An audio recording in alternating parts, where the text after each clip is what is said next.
So far, this is going great. Hello, what is going on? And welcome back to another episode of Nerdbauchery, Dungeons and Dragons, the Doom of Dagger Dale with Dwarven Forge. My name is Tony. I am the Dungeon Master. We're going to get right back into this in a few moments. Just want to say a few things. First of all, I want to thank all the viewers and all our supporters, of course. Hey, everything you've done is helping us out. We are slowly getting better every time, and everything that you're doing is just coming here, even watching, is helping us, of course, progress to the goal of one day even becoming partner, so we can again just bring in even better game every time that we play. Want to thank some of NCS Sounds and Music. We use their stuff, so we have to say thank you to them. So we don't, obviously they don't charge for using sounds or music.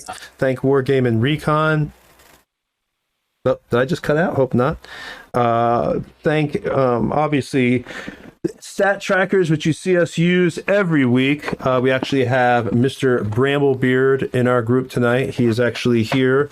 You'll be hearing from him in a second. And what stat trackers is, it's just these cards right here.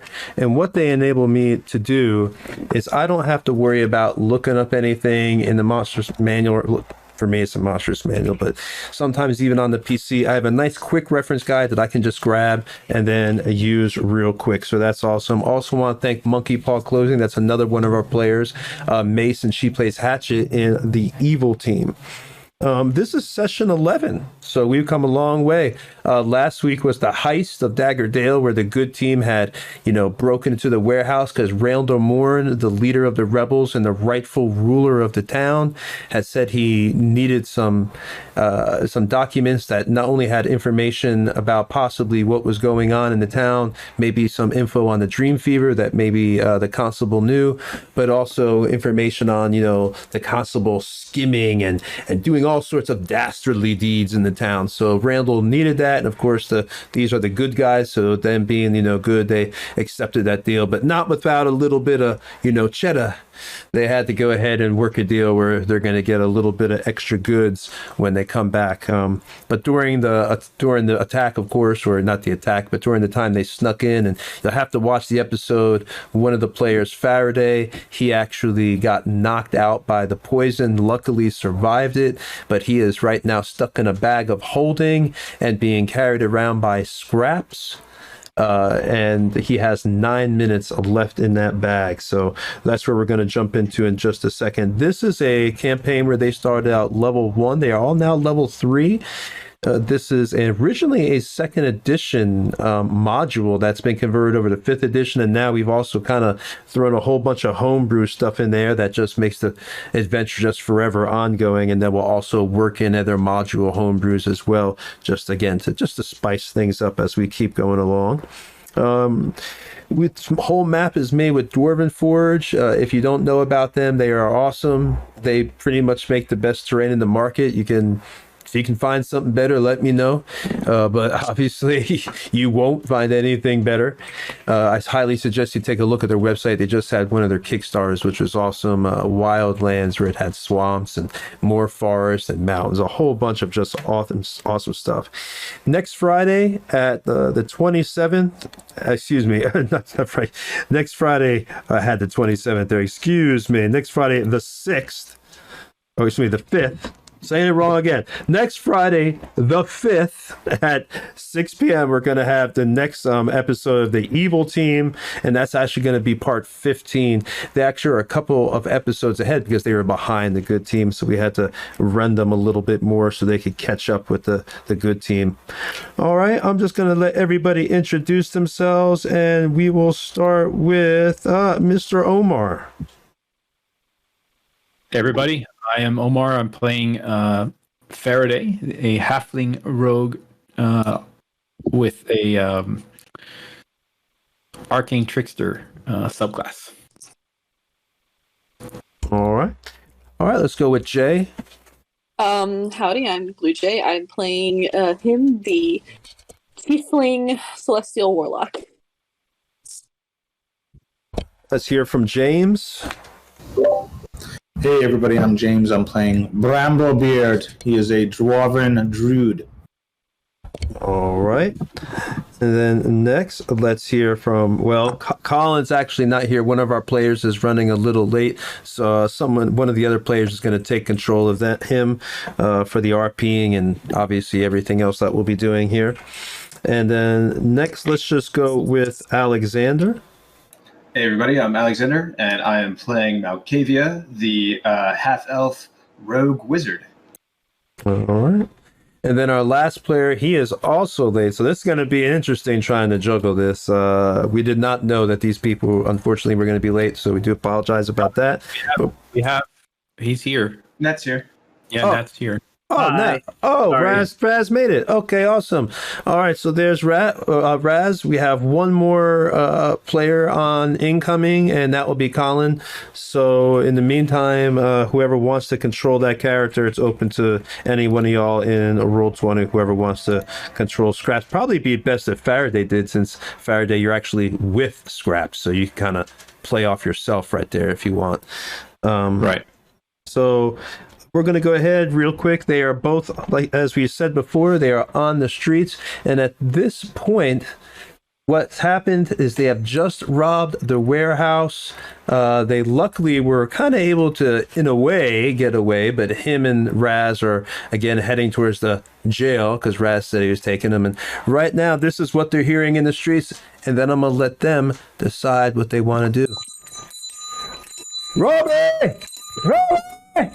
There's been a robbery at the warehouse, and all of a sudden they see guards. They're actually a little bit farther away from the warehouse than you actually see here on the screen.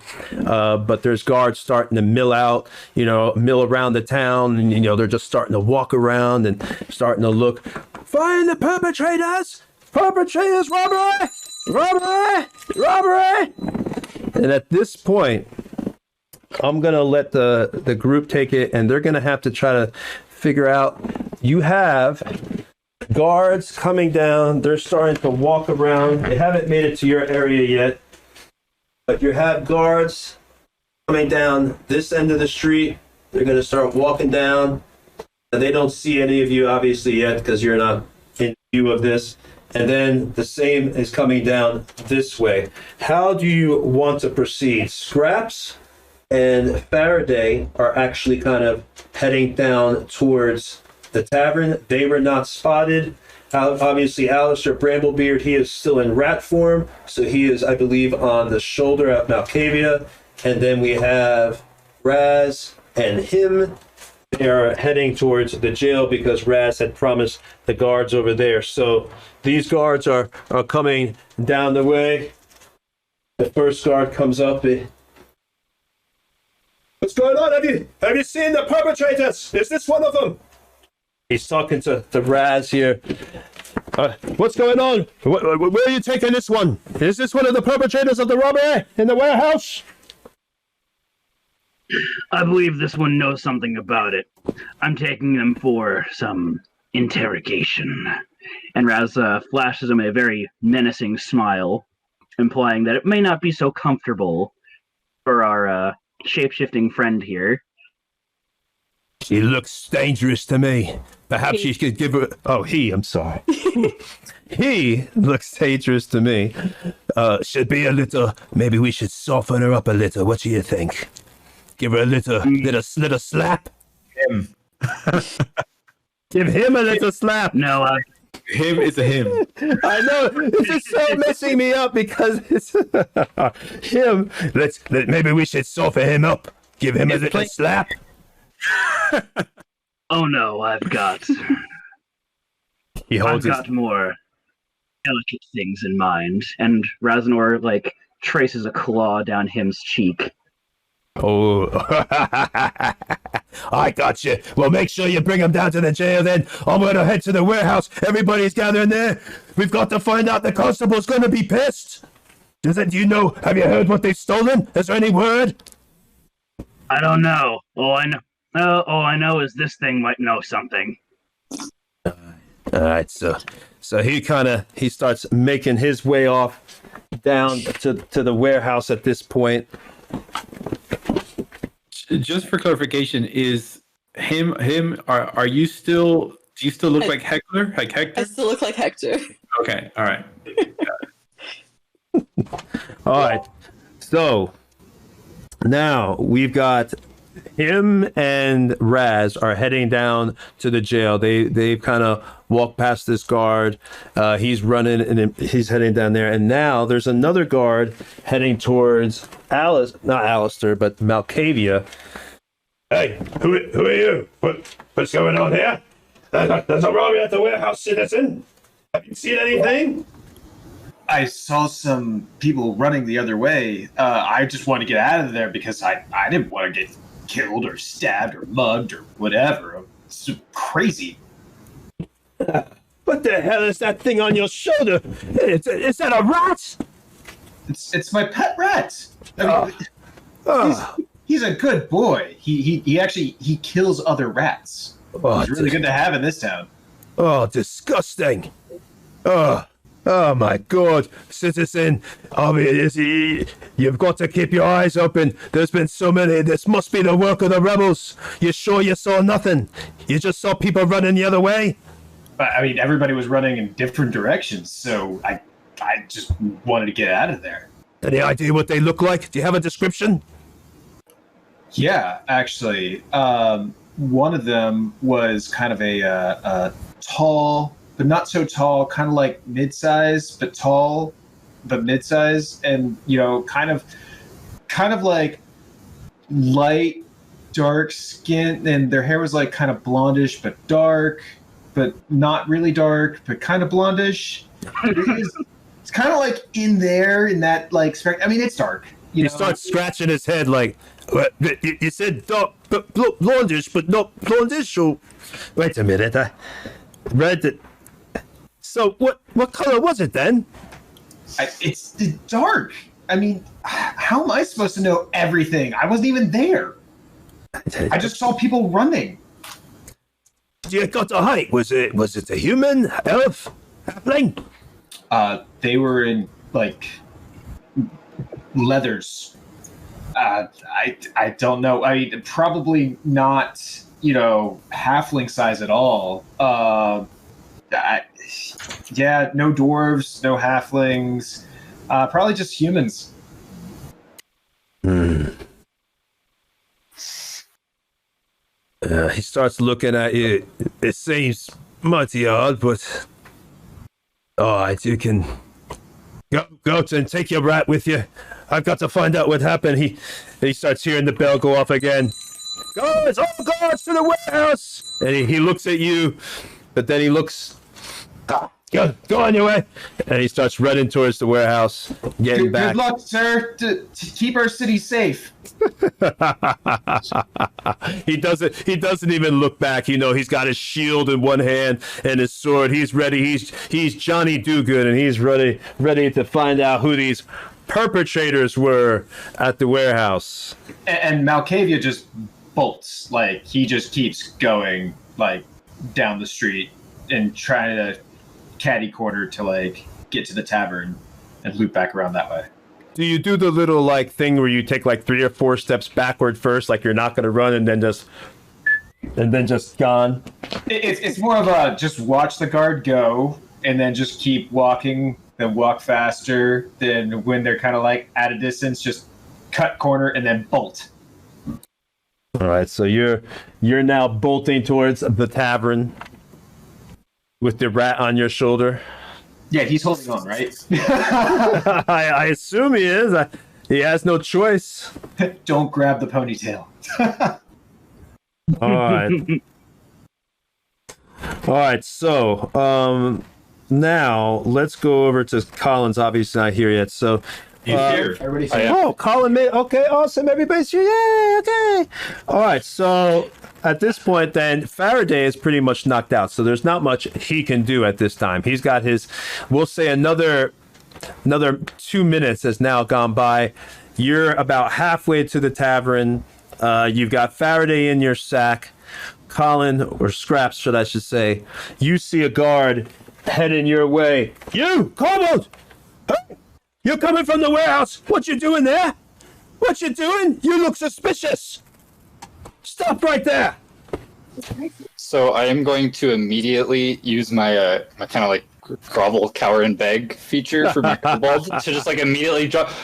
Whatever, I will stop immediately. Oh, great and powerful guard of the city! I would never do anything to say otherwise. You are so strong and mighty. I saw many intruders off that way. I was going to get reinforcements. You should hurry. Oh God, you're pathetic. Reinforcements. Wait a minute. Which way did they go? You saw something? There's a bunch of bells going off down by the warehouse. There are a bunch of guards. You should probably go help them. They need your help. You're a guard, aren't you? You're supposed to be strong. He starts hitting the bell. You can hear it faintly in the distance. They go, guards to the warehouse. Guards. Kobolds, get up, fine. Move out of my way. He kind of like kicks you and pushes you to the side and starts running for the warehouse. Thank you for your grace and humility. I will never forget your kindness. Thank you so much. And then I just dart off as soon as he's gone. I'm getting to where Gunmo is and in our secured little tavern room as fast as possible. All right. So now we're circling back. So we know that Malkavia and Alistair are heading to the tavern. They've made it kind of past the guards, but Raz and him, what are you both doing at this point? Razanor has every intention of going back to our room at the tavern. If he has to like go past the jailhouse to make it look good, he will. But his ultimate goal is the tavern. All right. And as soon as him is sure that there's like no guards or anything, he's gonna duck around a corner and change his appearance again. All right. So both y'all basically, you're doing the same thing. Both y'all are heading to the tavern. Yeah. Okay. But I'm not. He's not gonna look like himself. He's gonna look like an elf with like long black hair. All right, so you've changed your appearance now to an elf once there was no guards looking, so you just look completely normal. All right, that I can see that. All right, so now him has morphs into like this elf shape now with the dark hair, and it's you and Raz are walking down the street together. Luckily, most of the guards at this point have all headed down, so you're able to navigate the party. All the party members are able to navigate the city streets safely and not encounter any more guards. You know, they basically had that one encounter. They're able all to make it back to the tavern, the Red Rock Tavern, and that is where they are now. I don't know if JC we could pull that up, or if not, we're going to put a shot for you. But they have walked back into the Red Rock Tavern.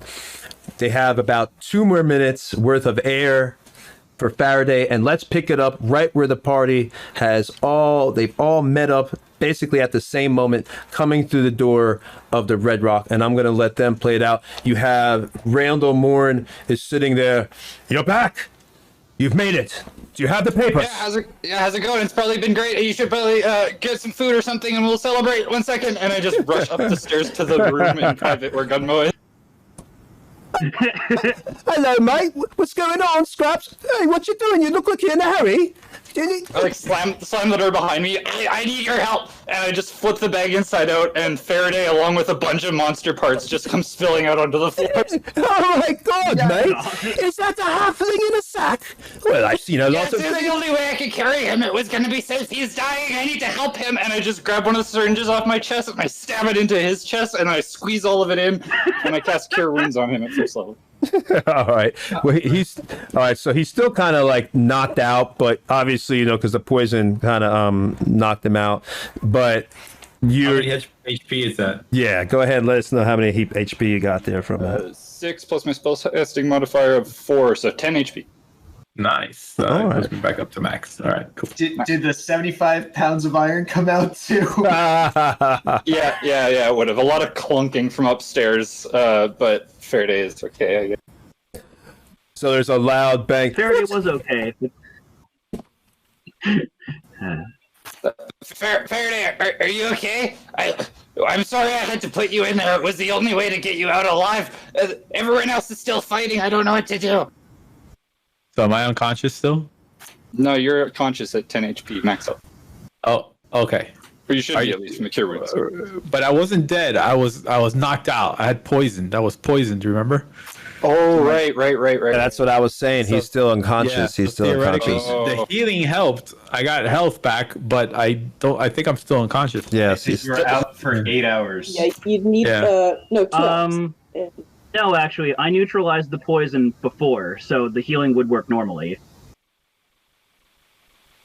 That's right. You used your paladin ability, right? Yeah, the lay on hands thing. Yeah. Like cures disease and poison and stuff. Okay, but am I still unconscious or am I not unconscious? No, he's still unconscious. He's still unconscious for it was only 2 hours. He's only 2 hours. It wasn't 8 hours. It was 2 hours unconscious because it was 1d4 for how many hours he was unconscious for. Right. Okay, well, then I'll just look to Gunmo and just. I don't know what else to do. Usually that works. But what happened to him, mate? Where did y'all go? We were somewhere legal, and then he went to go open a thing, and then he got stabbed, and I heard him scream, and then he went thunk, and then everyone started freaking out, and the bells started ringing, and a guy downstairs told me to run, so I threw him in the bag, and I jumped out a window, and here I am. I swear, Scrops, you're always getting the craziest adventures. You are one of the most exciting people I've ever met. One day maybe I could be an adventurer just like you. Very exciting, friends. And Gunmo is just like, he's looking all around at all the cool stuff that fell out your bag. He's picking things up and, amazed. On the floor, you hear Faraday, like, mumbling, like, what? He's talking in his sleep a little. Yeah, you can't understand what he says. I don't know the halfling is talking in his sleep. I don't know what he's saying, but it must be a very good dream. He's probably just regaling us about his exploits. Here, help me put all this stuff back in the bag. We have more people coming. I think we need to get ready for when they show up. Oh, of course. I think I'm just going to wait for everyone else. If I expect everyone else is coming back here, maybe listen downstairs to see if they come downstairs. Please, you can't do that, princess. Oh, princess. Oh, God. Okay, maybe we shouldn't listen to this. Put it back in the bag. All right. So at this point, we've got the other party members. Like I said, they've all pretty much come downstairs. As you'll walk into the Red Rock Tavern, you see, Kessler's in there. You've got you can recognize that it looks like some of the people that had been riding with Morn, although they're all dressed kind of quote unquote in disguise, where you can tell underneath their clothing there's probably some form of protection, but they've got robes and other things kind of covering their heads, similar to how if you watched Lord of the Rings, remember the Fellowship, how Aragorn was in the bar or the tavern when they went, and he had his little hood where they're all kind of hang down. So all the Freedom Riders are all in the tavern, and they all see you come in. Your friends are upstairs. Hurry up, the streets are crawling with their own constables, with Tren's lackeys. They'll be going door to door soon. Get up in the secret room and stay there. Kessler, ask you if you want bringing you in to drink as you walk up there. Do you need anything to drink? I'll bring it up quickly before anybody arrives. Yeah, the rat's gonna need at least a couple of pitchers. Okay, pitchers. Pitchers. The rat stands up on his hind legs and he pantomimes eating too. There's no rats allowed in this establishment, good sirs. I know I like you, I very much do, but I would highly prefer that you keep your pets outside. Oh, this is one of our friends. He's incognito, so to speak. Oh. But my pet is outside, so I won't bring Hush back in. You got a brat as a friend. Curious. Well, anyway, hurry up and get upstairs. The streets are crawling, like they said, with Trent's men. And also, could you send up just a round of food, just random? Whatever. Oh, of course. Good. I hope you had a good luck on your runs there. There's quite a lot of commotion on the streets. I've heard the bells and the guards are going crazy. Hope you didn't get yourselves in too much troubles there, dearie. No, I think we're good. All right, I'll bring your food for you. I got a nice roast chicken with the onion powder and butter, just the way you like it. Thanks. And I head upstairs. All right, so you're heading up to the secret room with, Scraps is up there with Faraday at this point, and Gunmo. He's brought Gunmo into the secret room here. Inside. I gave you that God, you're here. I healed him and he's still unconscious. I don't know what to do. I hope he's okay. I'm sure he's fine. We could just leave him like this. This is great. Oh, Perfectly fine. Yeah, no. Oh, well, thank God. I was so worried. Wait. He is breathing, right? Sure. So at this point, Bramble Rat scurries down your cloak and turns back into himself, and he'll kind of lean over and have a look at Faraday. Is he okay? What do you want? Like he's unconscious, but he's not hurt or anything at this point. I think he's at max HP. Not in any danger. No, he's just unconscious. The poison basically just, knocked him out for a few hours here. Your Majesty, that is a splendid gift. Thank you, sir. Oh, he is still alive. Oh, we win some. He's fine. He's just sleeping. Surprisingly, he's talking no less than when he's awake. What's that you say? You're gifting me the lower half of the kingdom. That's too kind, sir. Wow, he's actually somewhat modest in his dreams. Only half. Scraps, the documents. What all were you able to grab in the room? Oh yeah, I'm pretty sure I got mostly everything. I shoved a lot of stuff in there. Here, and I hand you a bunch of documents that are kind of stained with beetle juice, but not really. So Tony, what do I have in my hand now? What do you mean by what do you have? Scraps is giving me all the documents that he was able to take from that. Okay. You have all the papers from inside. As you unravel, and by the way, going real back, Alistair, I saw you roll that medicine check. When you had checked him, basically, that's what the same thing. You basically checked that it was just a poison. You couldn't really deduce anything other than the fact that he was just knocked out for a few hours. It seems like everything was healed up and the poison was neutralized before you got there anyway, so you really couldn't get anything off it other than he's just knocked out. But I saw that roll for the medicine. Inside your hand, Malkavia, as you uncork, the rolls that are holding the parchment. You're kind of mystified to see that it's like in strange markings. Like very strange markings. It doesn't even look like a language. It's like little punch holes and things like that. You really don't identify it as anything. What do you want to do? Do I get the sense that this is probably the diary or notebook of Calderon that Randall was referring to?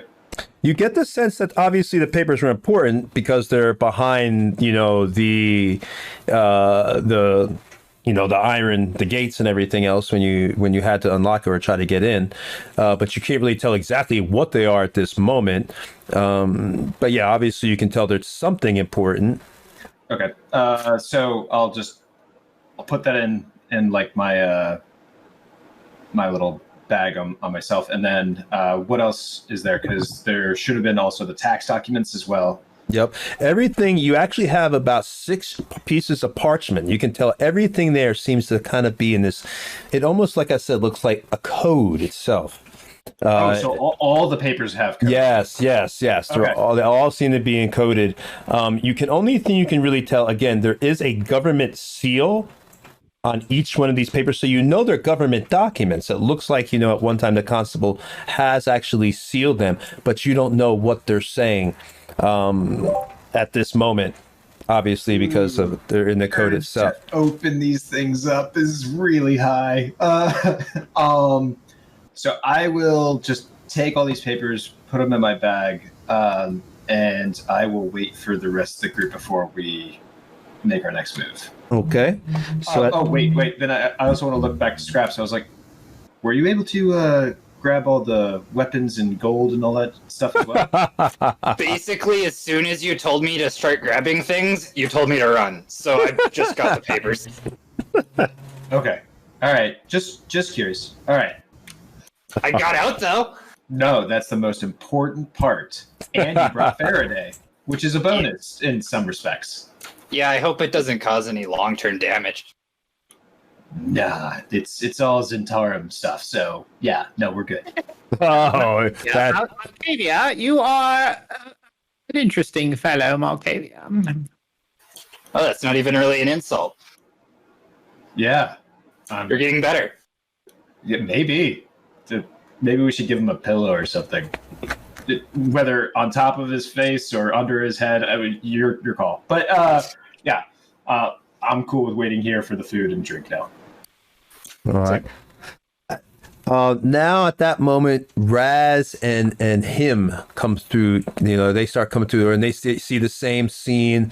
You've got all these guys. They look like rough and tumble men. You recognize them as some of the men that were riding with Morin, the Freedom Riders, in the very when you first arrived at the town, all those episodes ago. And you see, Morin is with his men as well, and he rushes you and he says the same thing. Your friends are upstairs. They're waiting in the secret room. Hurry, you must go up to them and see them. And then Kessler, I've got some food that would be coming up. Your friend just ordered some. Had this little rat friend on his shoulder and ordered some water for the rat and some food for you. I'm just getting the chicken now. We'll have it up in just a few minutes. I suggest you join them there, dearies. Too kind. Thank you very much.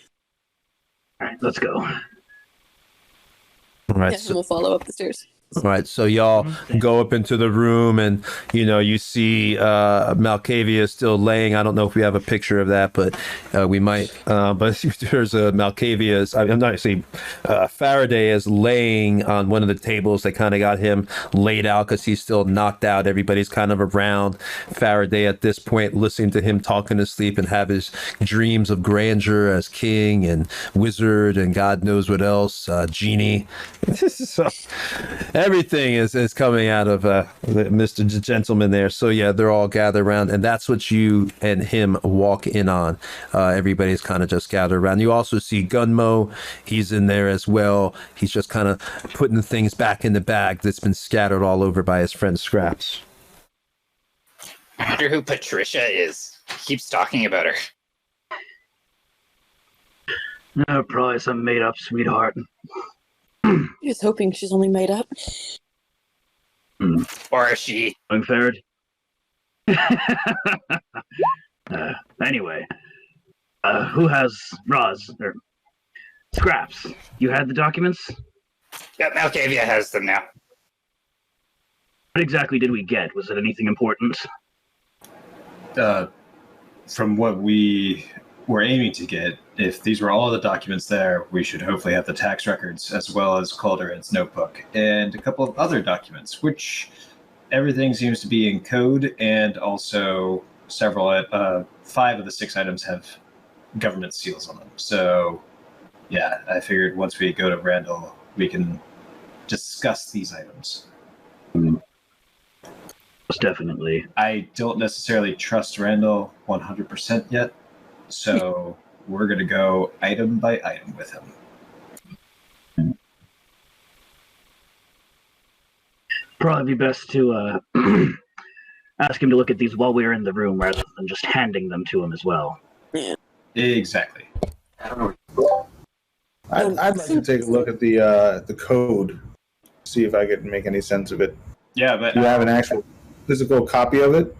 I hand over one of the papers to Alistair. All What's right. this? What's this nonsense then? Can any of you read this? I mean, I look at it carefully. Try to cipher it. Or decipher it. If I take a look, can I see what language it is, or if it's just a code? You can take a look at it, but it is just a code. It's no language that any of you actually recognize.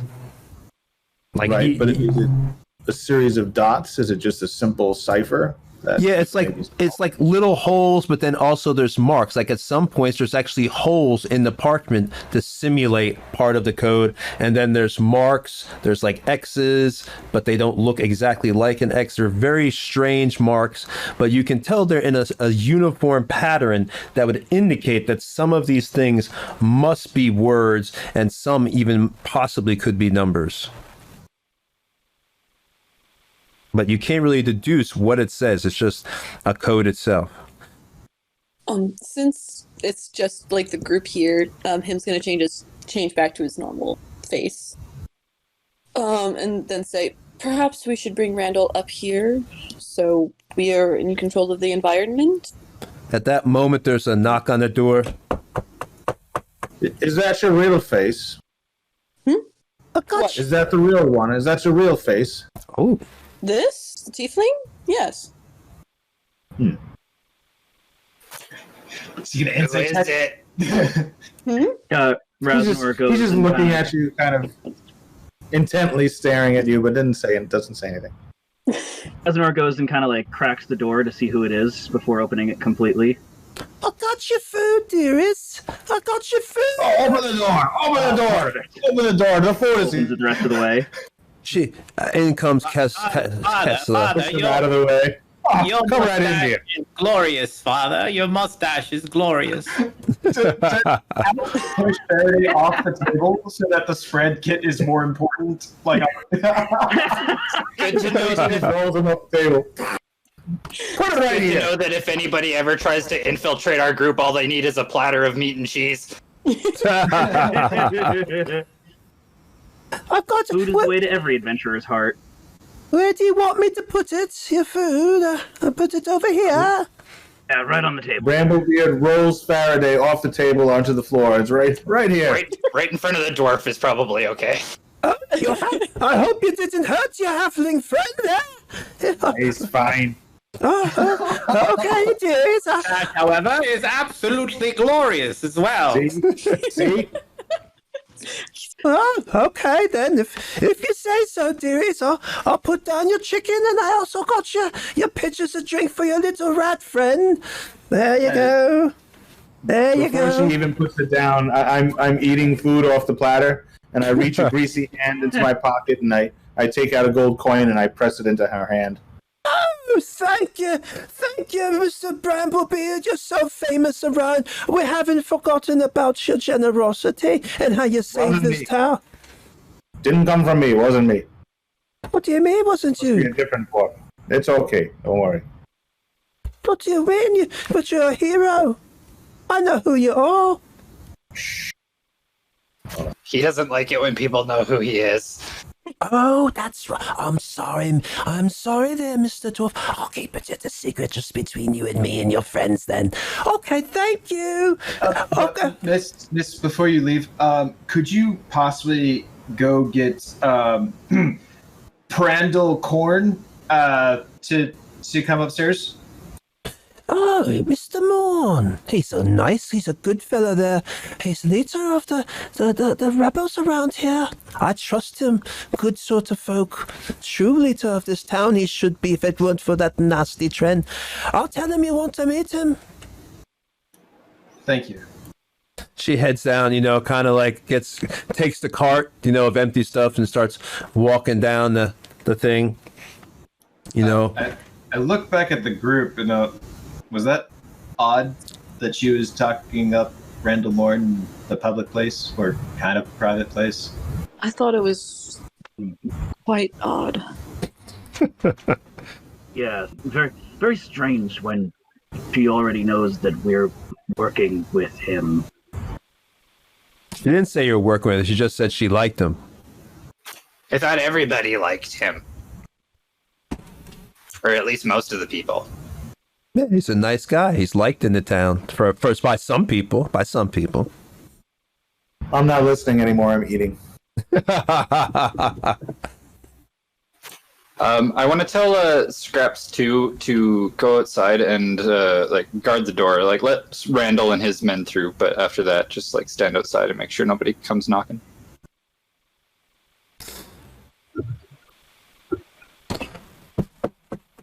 You start getting within a few moments. Now, we'll say a little time has passed, enough time for Faraday to wake up. Let's go ahead and have him, it's been quite some time. So short rest? Well, I guess you can say it's a short rest. Yeah, if you want to say short rest is fine. But Faraday wakes up and everything, he's healed up. So I'll let Faraday... First thing you see is just Scrap's face with tears streaking down the side and like snot dribbling out of his nose. I'm so happy you're okay.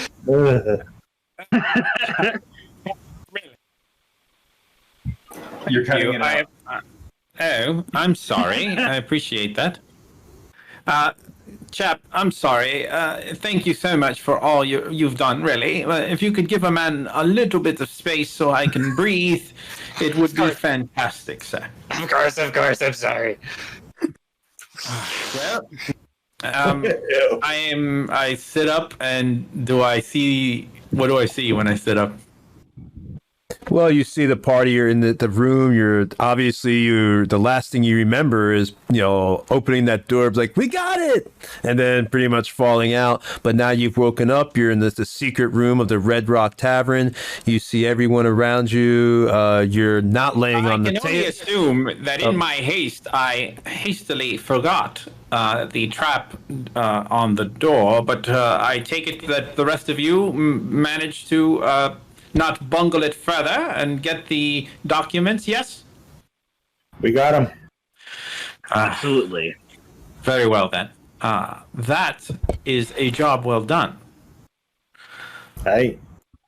Now, So we may be wanted now. Malkavia hands over a pint glass just a flagon of mead over to Faraday and help him up. Just be like, yeah, you missed out on this morale disruption that you caused. Well, it had to be done as far as I'm concerned. Malkavia, the good news is Randall Morn owes us a favor.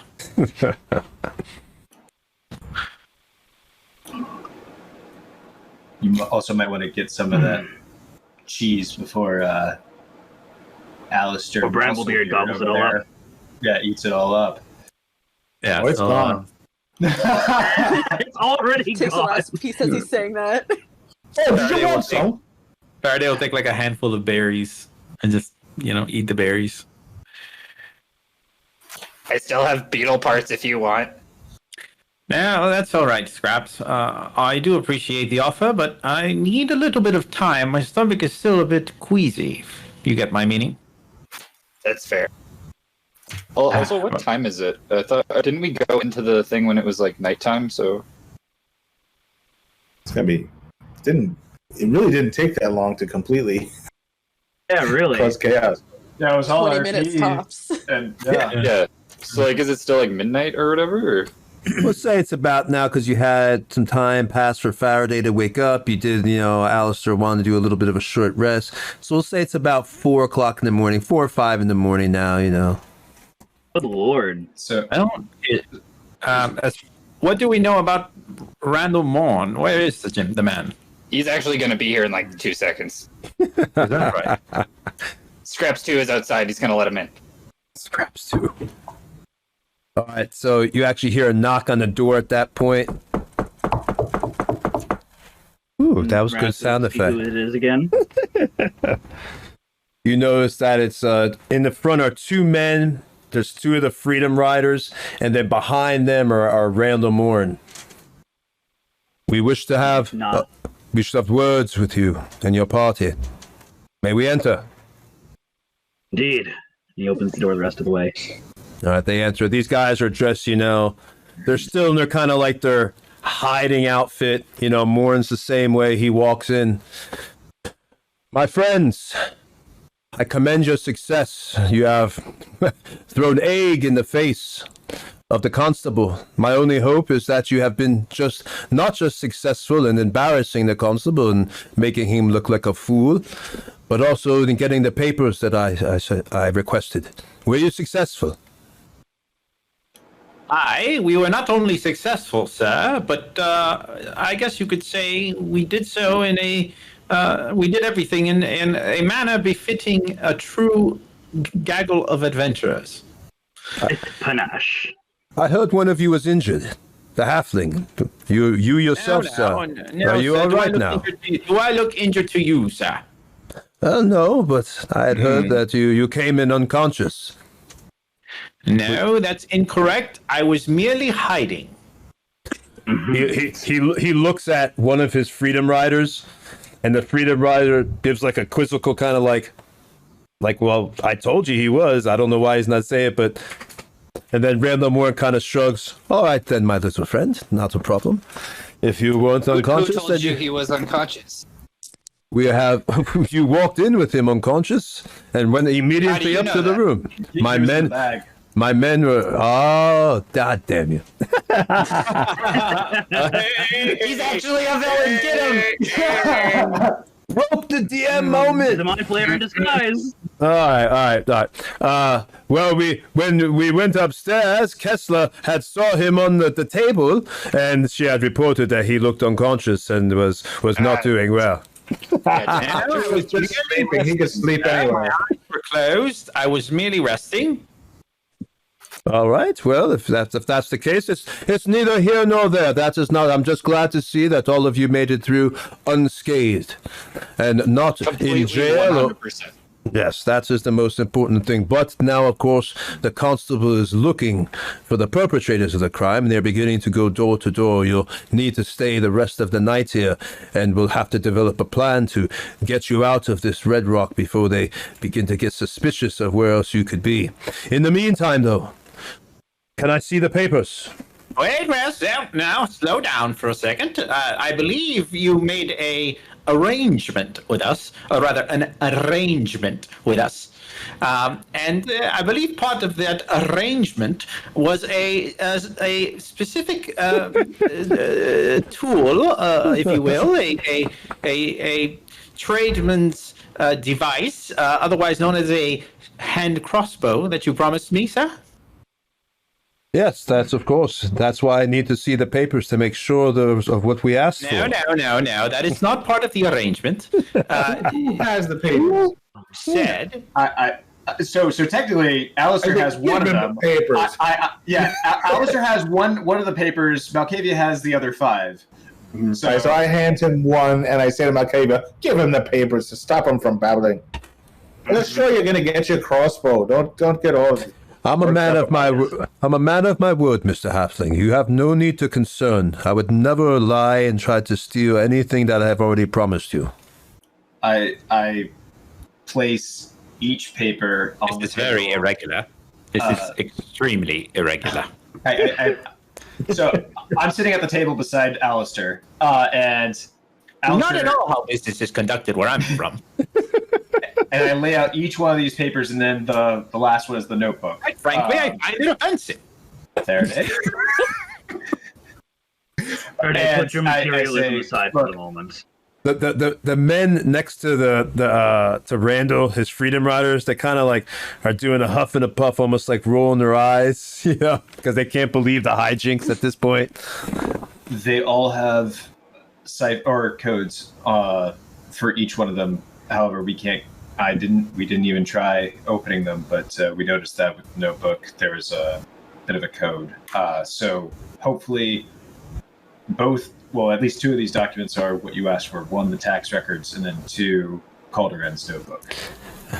I was afraid of something like this, but I had hoped beyond all hopes that he would not have done it. The constable may be a fool at some things, but he is cunning like a fox. He must have.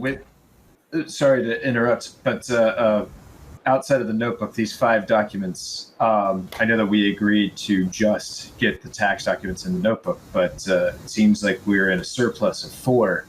So I'm hoping that accommodations for our group can be made to, cater to the sensitivity of this information and potentially profit from it. Oh. A light hand crossbow. Yes, we know what you want. Hold on one moment. So this matter needs to be settled for the halfling to be happy. He snaps his fingers. One of the men kind of like does a little bow. They walk out to the room for a second. There is actually another guy in the hallway. He has like a sack. He comes back in. And he actually has the hand scroll and places it in front of Morn. This is what you were looking for. Is it correct, Mr. Halfling? Please come forward. Please come forward. Yes, let me peruse the merchandise. It's of the finest quality. You'll find that there's not many magical items. Investigation? Yes, you can. Go ahead. Okay, I will investigate then. What? A 12. Please tell me that while he's like possibly aiming this, like I just want to like push his arm away from me, like so that it's not like anywhere aimed at me. I'm like,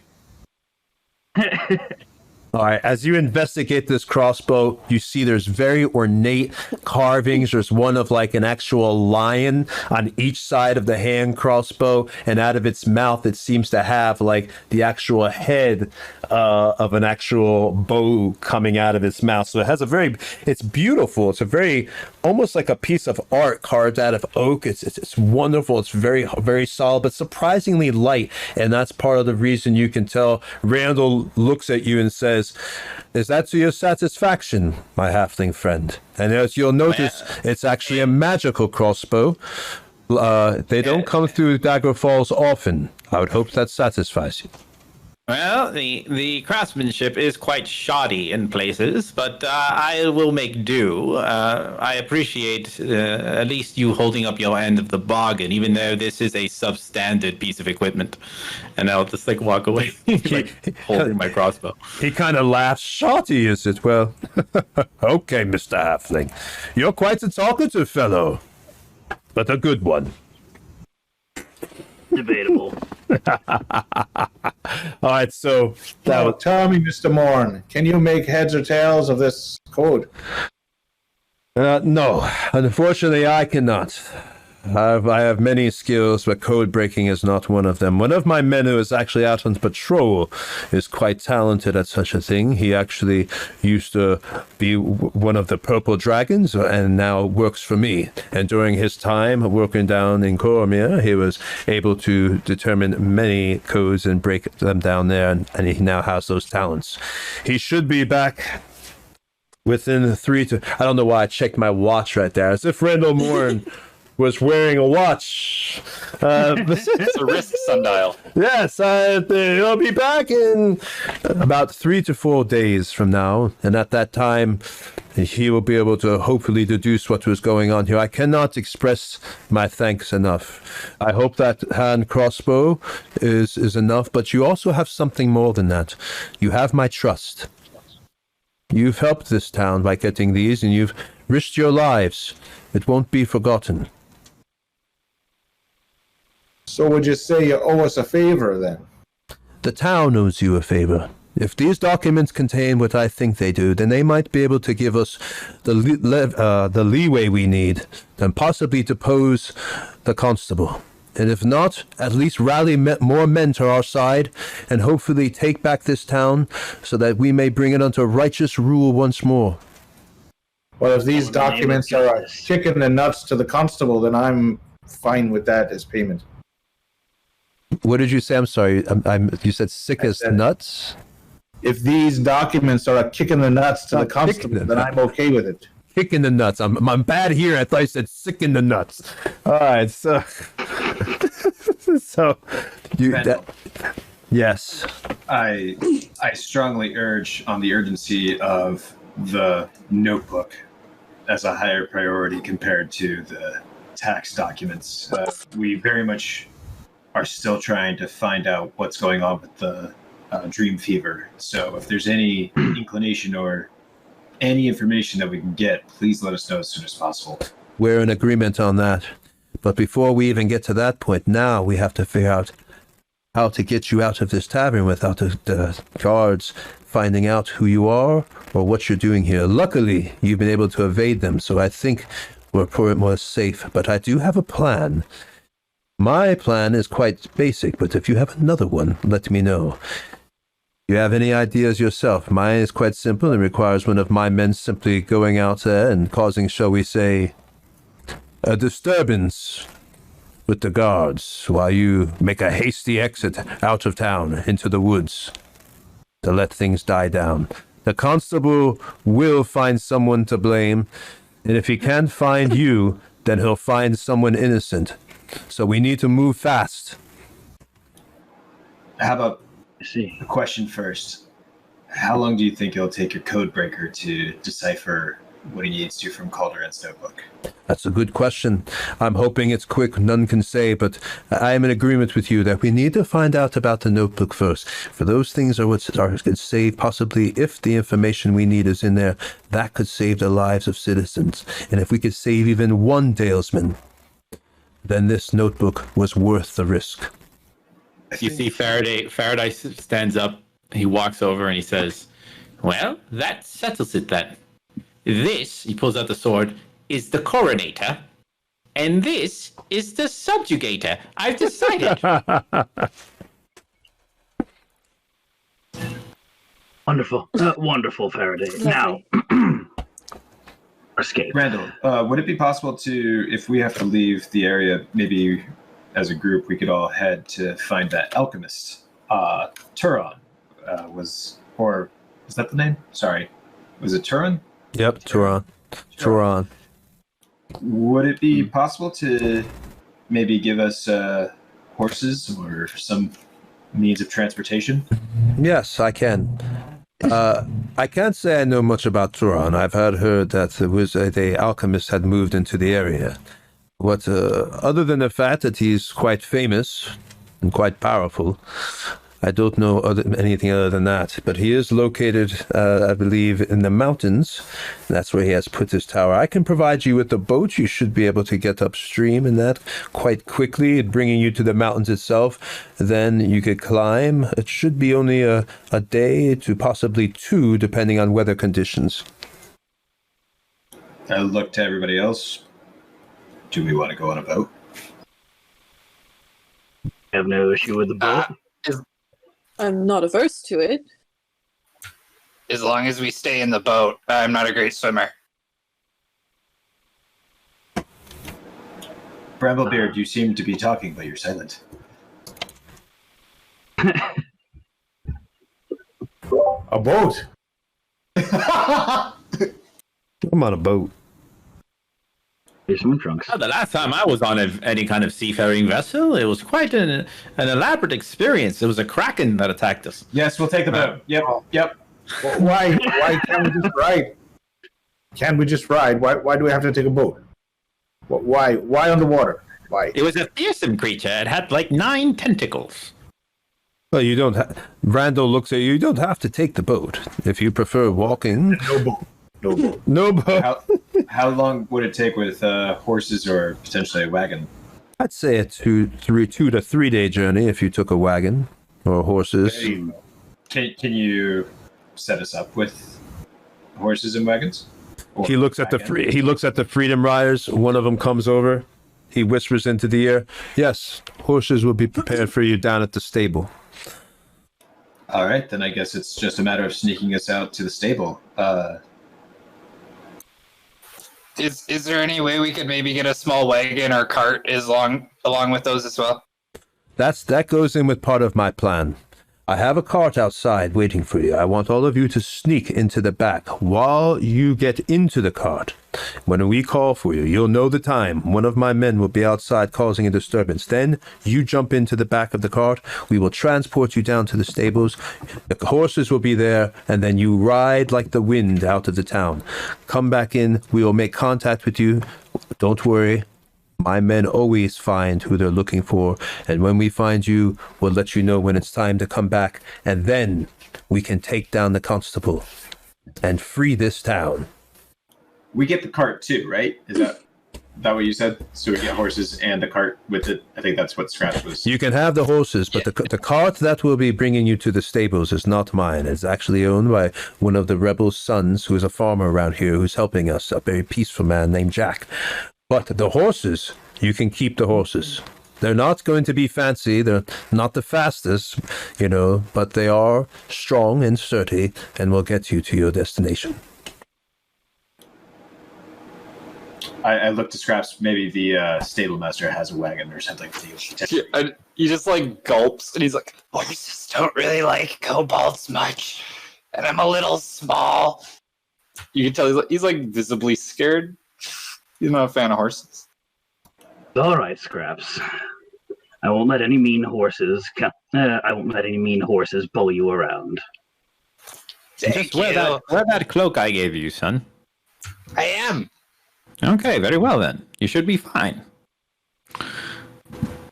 So, Brando, I guess we're good to go on your order. All right. Unless anybody else has any objections? Will that be in the morning or now? Now might be the best time. We're going door to door right now. All right, you actually can still hear the bells. You know, people are still looking, but the bell for the has gone is much more. It's not like constant now, but you once in a while you still hear the little. Citizens, stay in your homes. Only merchant travel allowed on the streets. And that's, you know, you have the cart. Let me bring the cart in so you can see it into the shot. I thought we had a shot of the tavern, but I guess we don't have that. But that's okay. Sorry, stream. As I see it's time to leave, I take the rest of my the food on the table and start stuffing it into my pouches. And everyone, should we not take a significant rest, perhaps, before we go? That was my argument, is we should perhaps wait until morning time when we're all rested. let's get out of town now. We could rest when we get out. No? Yes. I suppose it could only be a bit compromised if we do run into trouble.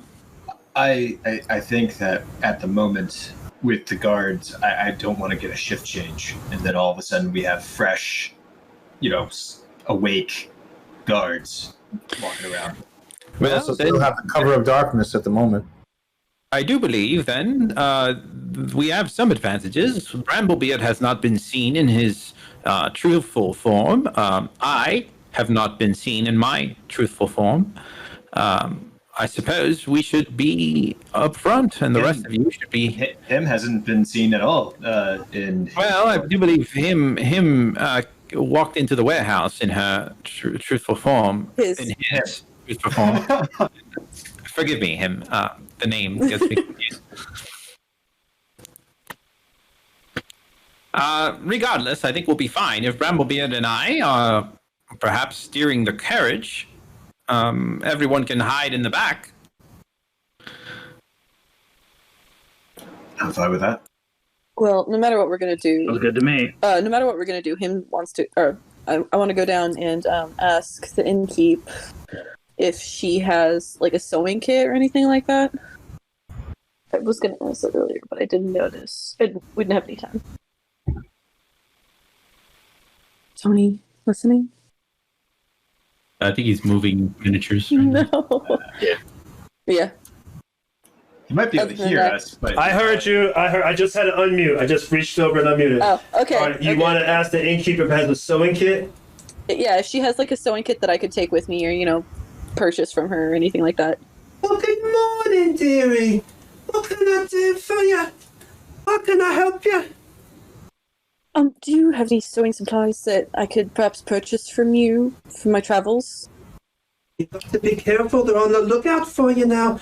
I think I might have a sewing kit around here somewhere.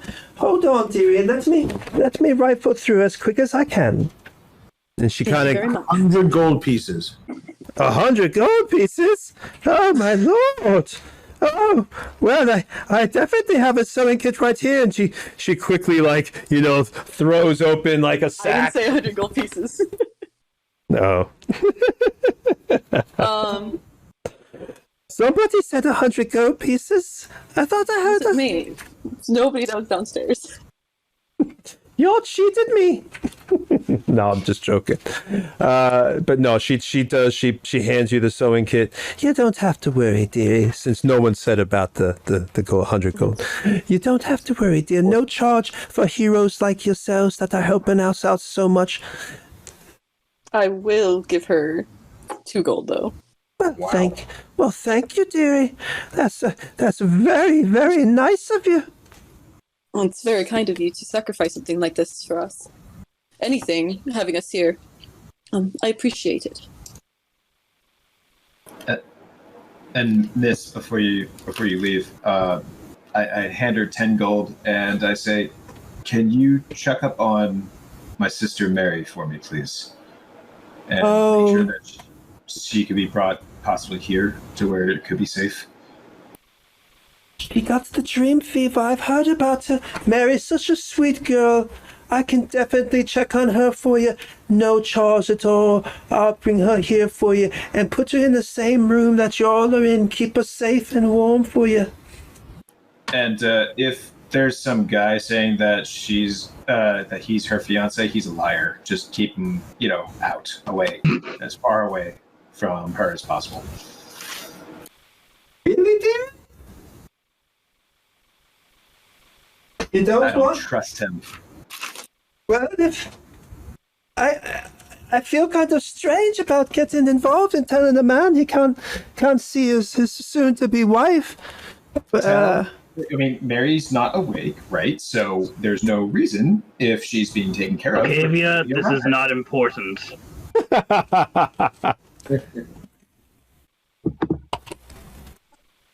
If that's what you want, Tyria, I'll request it, but I can't make any promises that I won't let the man see his sick wife there. I feel kind of married. Well, his fiancée, I still feel kind of awkward there. Fine. You hear outside in the street, get ready for search! Get ready to be searched! Search, come in! Unlock your doors! Looking for the perpetrators that accosted the guards. We know that the guards were in on it, but we know there's more of you out here. Now! I looked to Alistair really quick. They said unlock your dwarves. I'm unlocked up. Unlock it. Oh, you cheeky monkey, you. So they start. Let's go. Into the wagon, quick. I mean, yeah. Wait, Randall Moore, wait. You can't go. Hold. If you go out now, they'll see you running. If they see you jump into that cart, knowing there's no merchants are allowed on the road other than merchants, they'll know something's wrong. Hold on. Let me send one of my men out.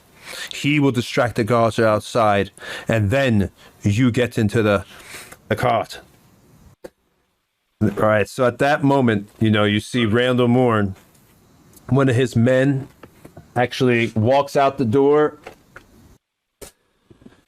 and he goes into he starts swaggering the guard. Hey, nobody's supposed to be coming out there yet. We come to you. And he's just kind of looks like he's almost drunk, tipsying over to the guards. No, I'm fine. I can be out on any street at any time that I want. You don't got to worry about that. And the guards, get back in that house before we thump you. And they walk over to the guy. And at that moment, he's like, oh man, I've really got to go. And he just starts peeing on the guard's shoe. Hey, you! God, God damn it! God, get this guy! And they all surround him. And at that moment, Randall's like, go! This is your chance! This is your chance! Now, each one of you, I need to roll an acrobatics, let's say. The acrobatics to jump into the back of that, dive in without busting your ass or falling off and alerting the guards. And if as long as you roll above a 10, you're all right.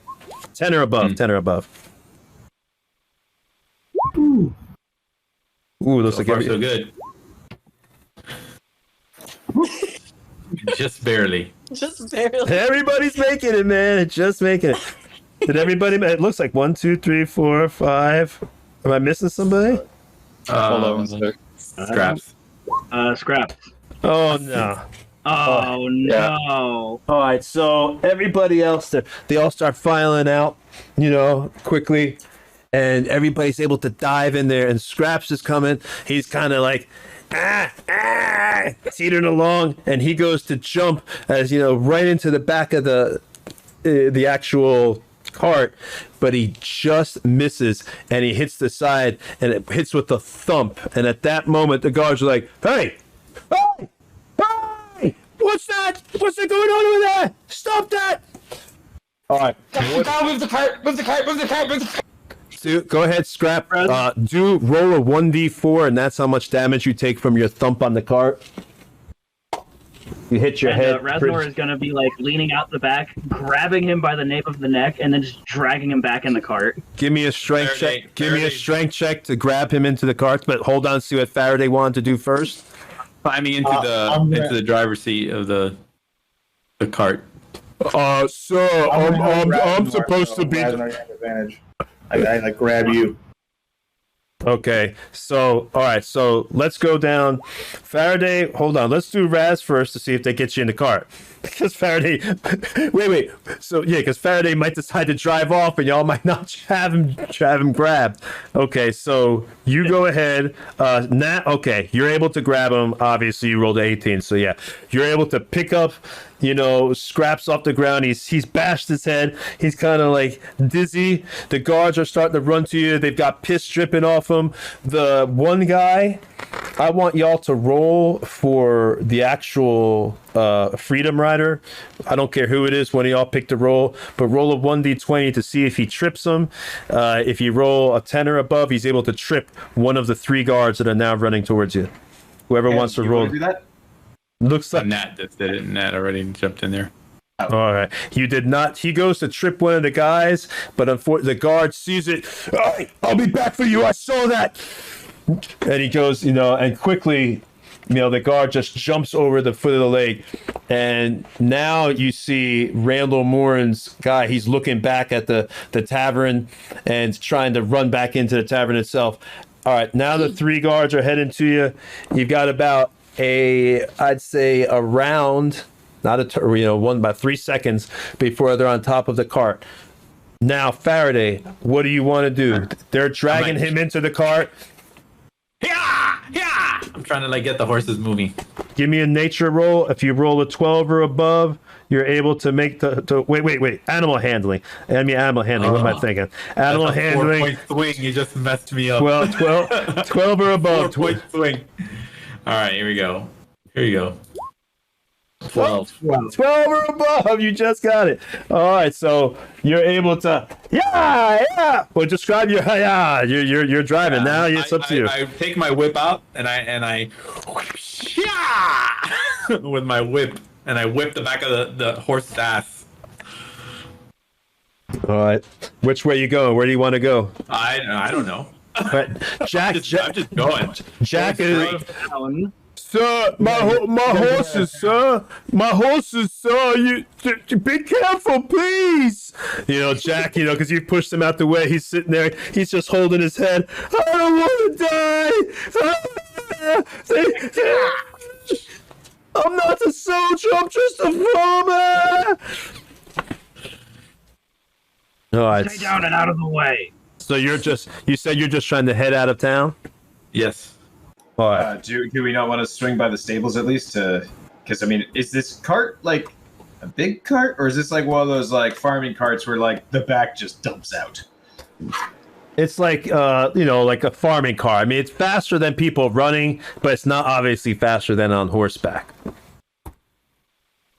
So, do we want to just go straight out of town, or do we want to see if we can get to the stables? The guards are already onto us. Do we have a choice? Well, it's just the one guard, right? It's three. It's 3 guards. Oh. Yeah. They're all screaming at you. Yeah, and a lot of yelling.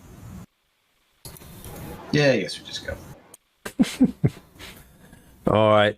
So y'all are making your escape out of town as you're going. Is the stables on the way out of town? Yes. You can swing by the stables, but obviously there might be a risk involved. So are we going to go person to person? What they're doing? Because you did Faraday. Yeah. I'd like to cast a spell on the guards that are chasing us. All right. Ooh, okay. So who wants to cast a spell on the guards that are chasing us? Bramblebeard.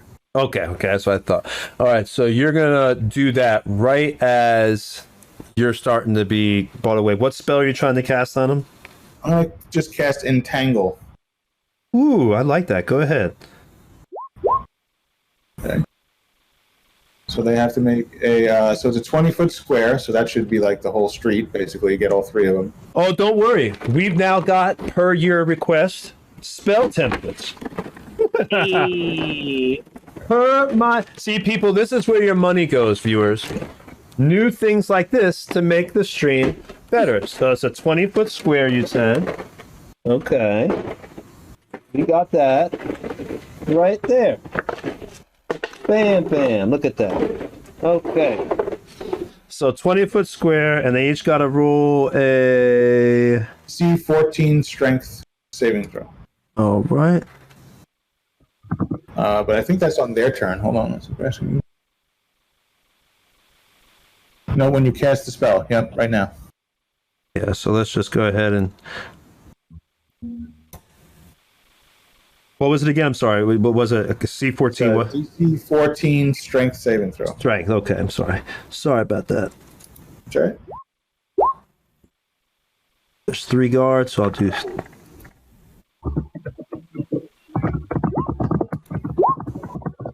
All right. Only caught one. All right. So you caught one of the guards. The other 2 saved.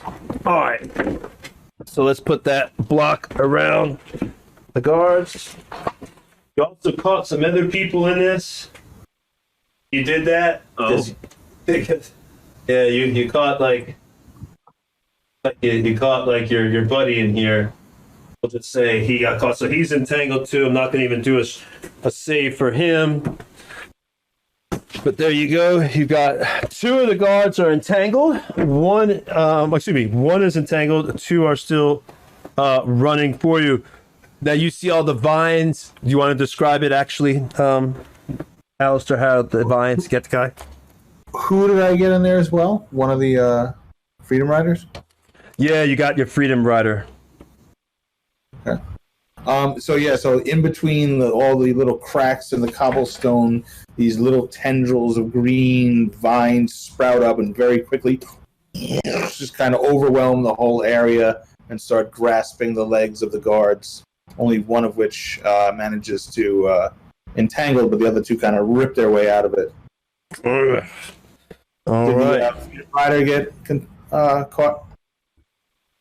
I'm sorry, you cut out there, Alistair. Did the Freedom Rider get caught as well? Yeah, for RP, we're saying he just got caught, so he's sitting in there because he was pretty much had his pants down, literally was peeing on the guy, and then tried to trip him because it all happened in the space of like 3 seconds. So he was totally he just got caught right in the middle of it himself. So he's entangled up in there too. All right, so we've got the guards. 2 guards running at you. Luckily, animal handling was passed by Mr. Faraday. We're now escaping out of the town. We've got the vines that have tried to grab the guards. One is pulling at his legs, trying to get out. You got the Freedom Rider that's now kind of entangled, literally with his pants down, butt hanging out, and he's got vines all growing around him. Probably a very uncomfortable experience. And let's go down the line here and ask what everybody wants to do. Faraday, you said you wanted to just head out to town. Jay, what do you want to do? I'm gonna stick with the group, except duck down, change my face again, and then when I get back up, I want to see if I can cast light to maybe blind the guards. All right. So everybody is going to get their 1 spell off, and then the guards will get. What I'll do is everybody who wants to cast that's on the back of the cart, I'm gonna let all y'all get your 1 thing off first, and then I'll do the guards. And then if you want to do something else after that, then we're gonna roll initiative. This way we can just do this fast and keep it rolling. Go ahead and cast light. You said, what did you want to cast on him? I'm sorry. I wanted to cast light on. Is there anything on the ground or that I could cast it on, a rock or? Well, I mean, yeah, there's cobblestones. If there's plenty of rocks and brick and everything. You're inside of town. Loose pebbles and stone that have been bought in.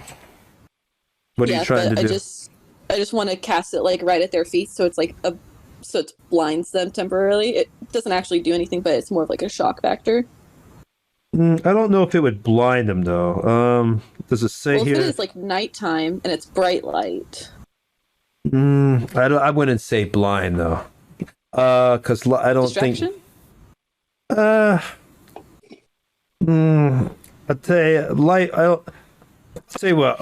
Let's roll for distraction here. Give me a.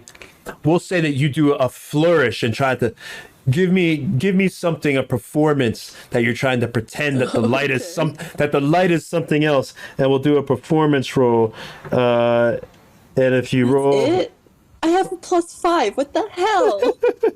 all right, it's enough though. Do a good little show to distract the guards with where you're claiming this light is. I don't know. Oh, I got you then. Don't worry. All right, so him gets up. It's already watched Alistair cast. Was casting the entangle, and as Alistair casts that, him has the idea. Okay, right as they're looking down at their legs, I'll go ahead and cast it on that stone, so the light just quickly appears, and tell him, it's lightning. And she, him goes to get what. You and the guards, begin to freak out as they see the light kind of flash in front of them. So just for a second, though, they kind of hold up their hands, but it barely lasts a second, and they're right back running again at you. I got nothing that can help out in this situation, unfortunately. All right, Alistair, we know what you did. You cast your spell. Scraps, what do you want to do? Well, you're kind of hurt. You're wobbly, but what do you want to do after you're kind of been bought inside the back of the cart? Is there anything else like this is supposed to be like a merchant's cart or something? Does it have like boxes or crates of stuff in it? Yes, it does. You can actually see them on the film. But yeah, it has like food stuff, like fish and dried fig, like figs and stuff like that, and lettuce. A bunch of figs. Okay, perfect. I'm gonna ask the guy that's sitting passenger to Faraday or whatever. How much for the crate of figs? Oh, that's he's covered his head. What do you mean? They're gonna kill us! How much for the figs? Damn it! Tango! Take out! I pull 10 gold out of my pouch and throw it in his lap, and then I grab the crate of figs and I want to push it over the edge of the back of the cart as like ball bearings or whatever, so they all spill into the street behind us. All right, let's go ahead and do a save on that. We'll give my guys, the two that are running, we'll say deck saves. If they do higher than 12, then they don't fall. So let's do 2 deck saves, see what we get. All right, well, they both fell. All right, this is kind of funny. All right, so Scraps, go ahead and describe your making them fall as they're running to you, because they both failed their deck saves. I just imagine it's almost like a Bugs Bunny cartoon or whatever, where there's just like that Flintstones kind of as they're all just kind of running in spot for a moment as all the figs are shooting out from underneath them, and then eventually just kind of trip on the cobblestone and kind of slam into each other and fall into the ground in a big pile. They scream at you, "You're gonna pay for that, you cobbled shit! Enjoy your figs!" Ah! And the other guy's still trying to tear out his legs. I can't get out! You guys gotta help me! All right, so they're all screaming. All right, so what do you? That's your thing. You've got them falling, and now let's see who is left here. Raz, what do you want to do?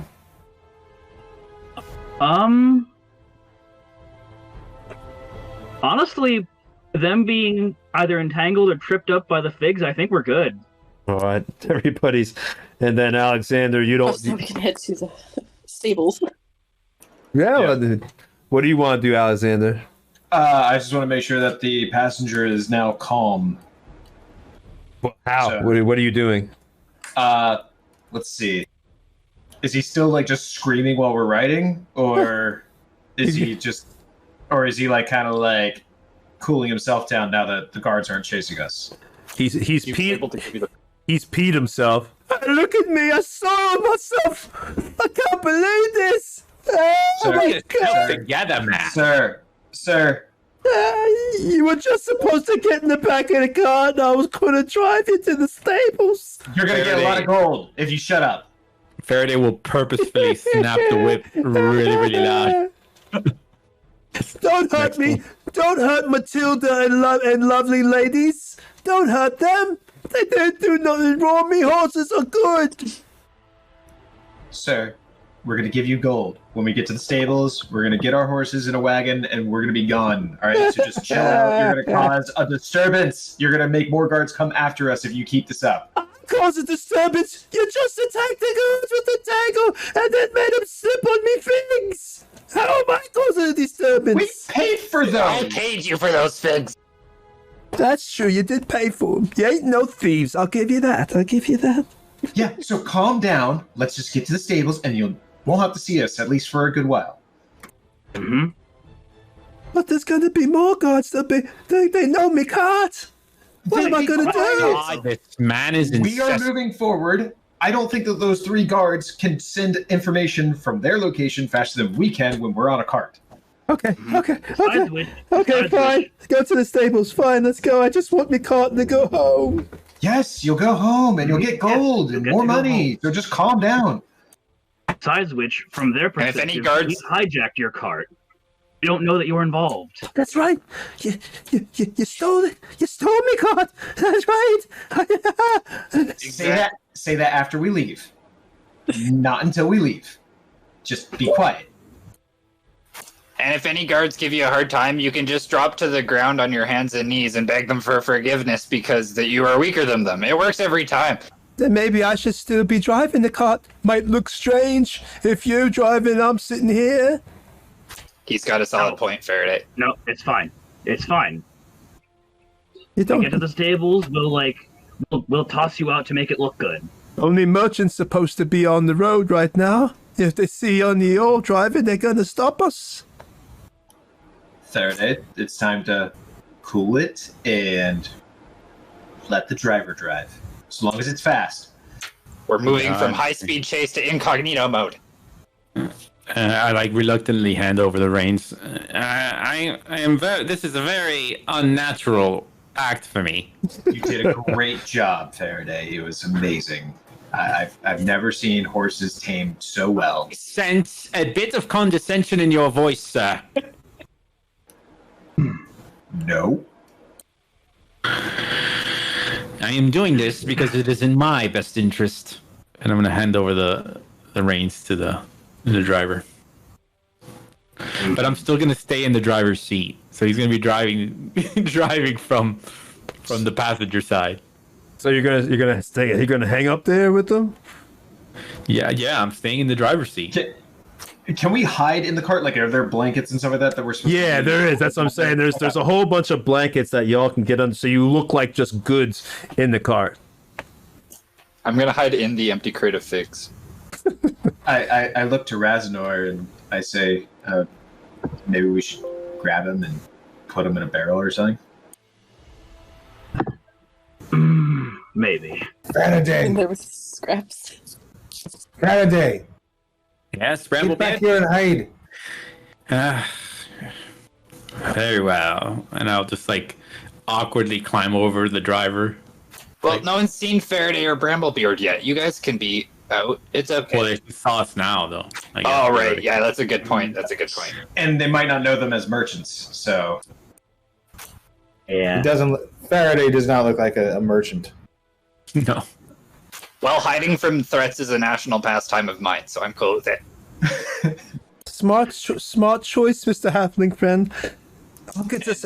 Now y'all keep quiet and lay down there, and by any luck, by Lathander's grace, we'll get out of this alive and I can get back to me family. I swear I'm never helping these rebels again. A little discomfort now for a much better life later. All right, so he's got the cart. Robbery! So you still hear it being talked around town.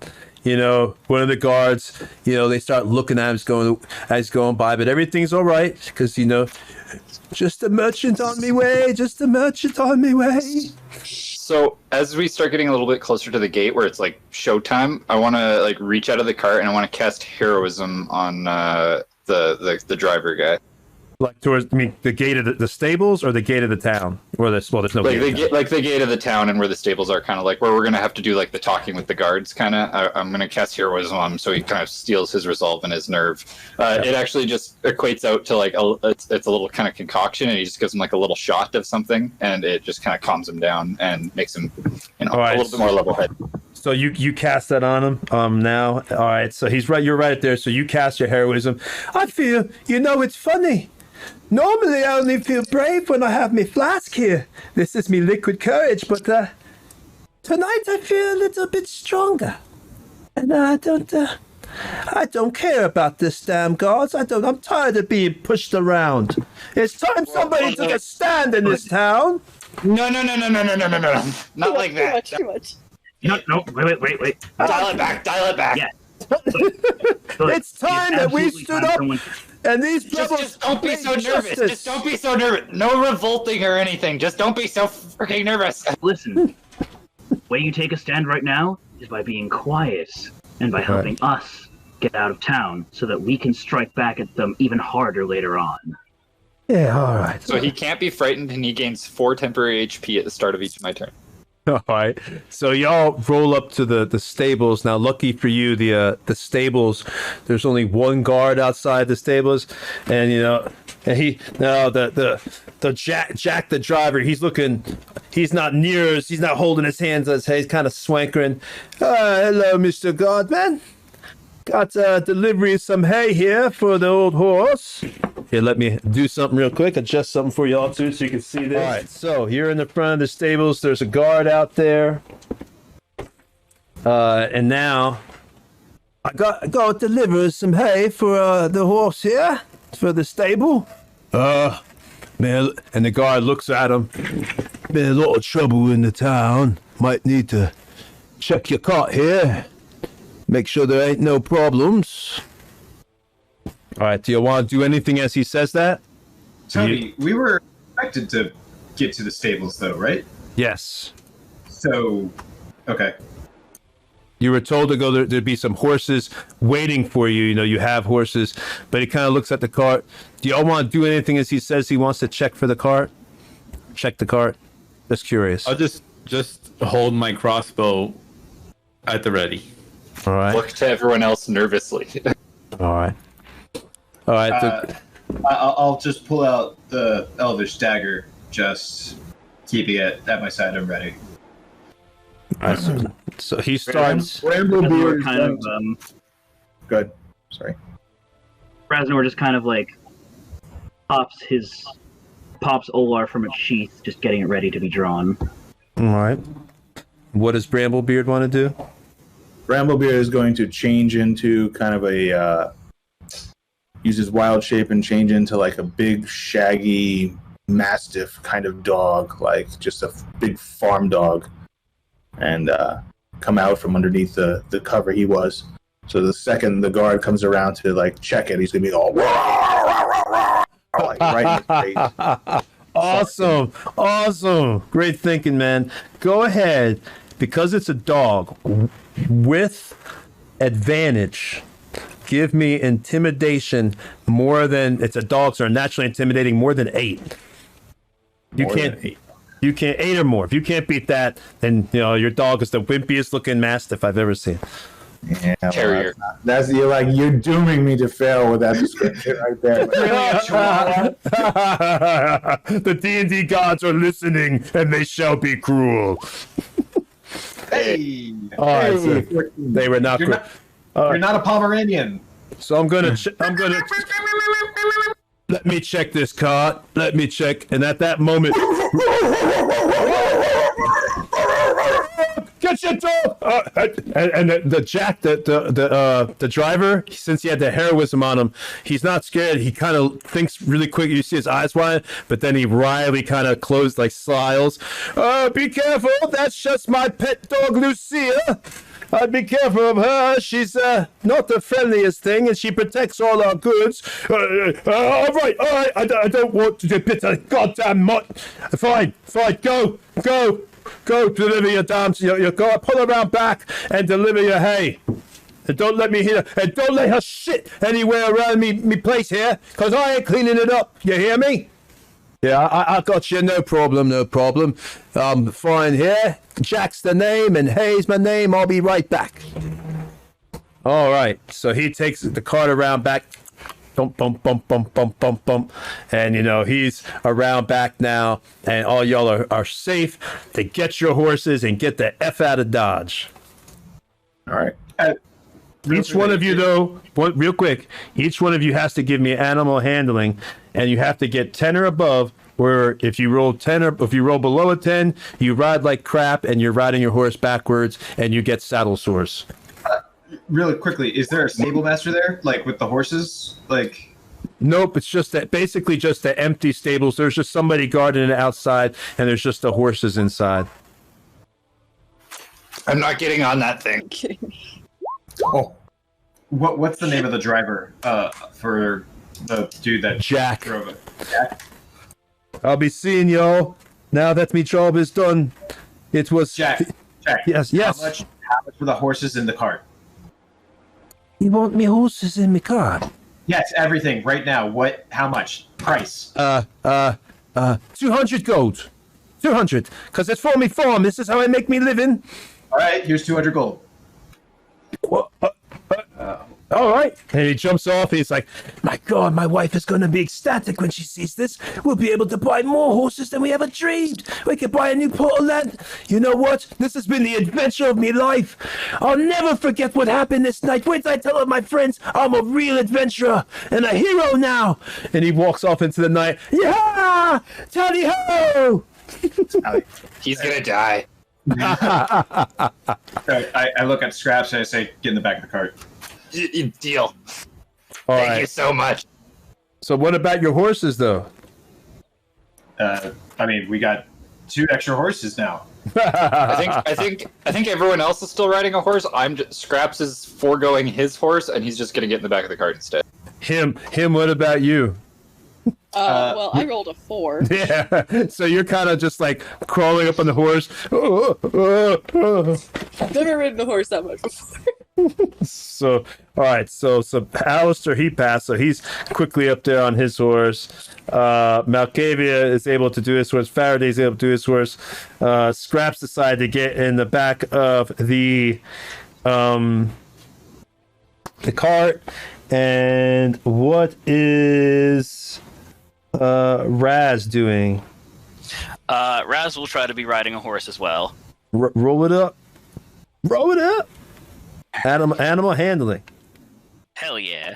All right. Woo! So you're able to ride your horse. The only person that basically can't ride this horse is him, and Scraps has decided not to ride, so he's just jumped in the back. All right. So we're going to take a break right now. This is a perfect point to take a break. Everybody, they've got the town. They got out. Scraps got a bump on the head, almost got caught, but the entanglement then combined with the figs coming out the back of the cart, they have just got out. And when we come back, we are going to figure out what they're heading to see Turan. All right, we'll be back in about 5 minutes, guys. All right, so you all have made it out to town. You've got your cart. And you've got your horses. Get Jack out of there. Jack doesn't need to be there anymore. And you've got your other horse over here hanging out. So you got your horses. You've got your cart. All right, I'm going to put it on y'all. Y'all are now outside the town. Y'all can RP it up and then let me know when you're ready to move on to whatever it is you want to do.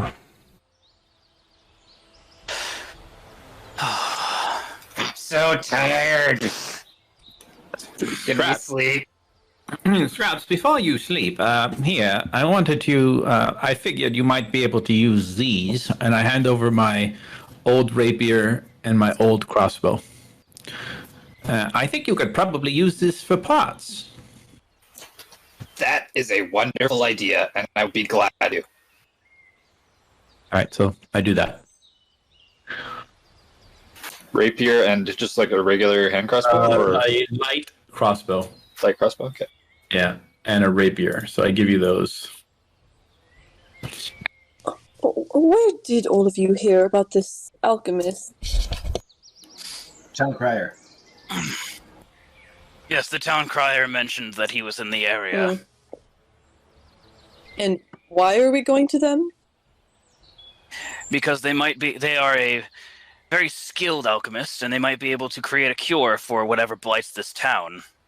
Ah, that is a very good idea. I wish I'd have remembered. I also think that Scraps' friend could potentially use an alchemist as well. That was the main thing. Malkavia is correct. Is that Gunmo had requested that y'all go see Turan because he can't go see him and he doesn't have any money because he had, obviously told Scraps the story of how he made that machine that turned the noble's horse to stone. So how far is it where we're going? It's about a 2-day journey. You have to go a little bit of hiking. So, Bramblebeard, have you ever ventured outside of the Daggerdale Falls area? Of course, I've wandered all around this area. You know the spot we're going? Do I, Tony? Turan is new to the area, but you're aware from the town crier, because they're, where, this tower has now been erected. I know the area. I'm not familiar with the person. He's new to the area, but I know where we're going. Very well, then. I hope to have a little bit of reconnaissance in advance of meeting this fellow, but I suppose we're just going to have to wing it. Well, we've got a couple days' ride, so when we get close, we can scout ahead. True. That reminds me, and I'm going to snap my fingers and produce Archibald all of a sudden on Bramblebeard's shoulder. And then just kind of point up to the sky, and the peregrine falcon will take off and fly up into the sky and kind of follow along with the cart. Just giving us a bird's eye view. All right. Go ahead and give me a perception roll with for your bird here. Yeah, hold on. I need to pull that up. 1 second. Wow. Okay, it is. Okay, plus keen sight. Peregrine Fountain has advantage on perception checks. Oh, no. Go ahead and roll it. All right, here we go. And it's a +0, so. We go rolling once. Nat 1. That's good. That's not counting. And rolling twice. 13. Much better. Okay. All right. So, as you're traveling along, obviously, you've got the cart, you've got your horses, you're plodding along. You're not traveling super fast because the cart, is going along, and you've got your peregrine falcon flying along, looking for things. Really, you doesn't really observe too much into the area. Things look pretty clear at this point in the direction that you're heading. Doesn't really notice anything out of the ordinary. Just seems to be a nice day. Weather looks good. Notices like a mouse running in the field, but that's about it. Decides not to go try to eat it because it's out on a mission. Got it. All right. So at this point, let me go ahead and move some stuff, and y'all can keep RPing because you're traveling through the mountains to get to Turan's tower. And we have a little bit of an issue here, stream, is that I took down the tower because I thought we'd have the pictures. foolish DM. So there's no tower there right now. So we're gonna have to do something I rarely do, which is theater of the mind. So we'll be right back. Let me just put these guys there because they still have to be in position.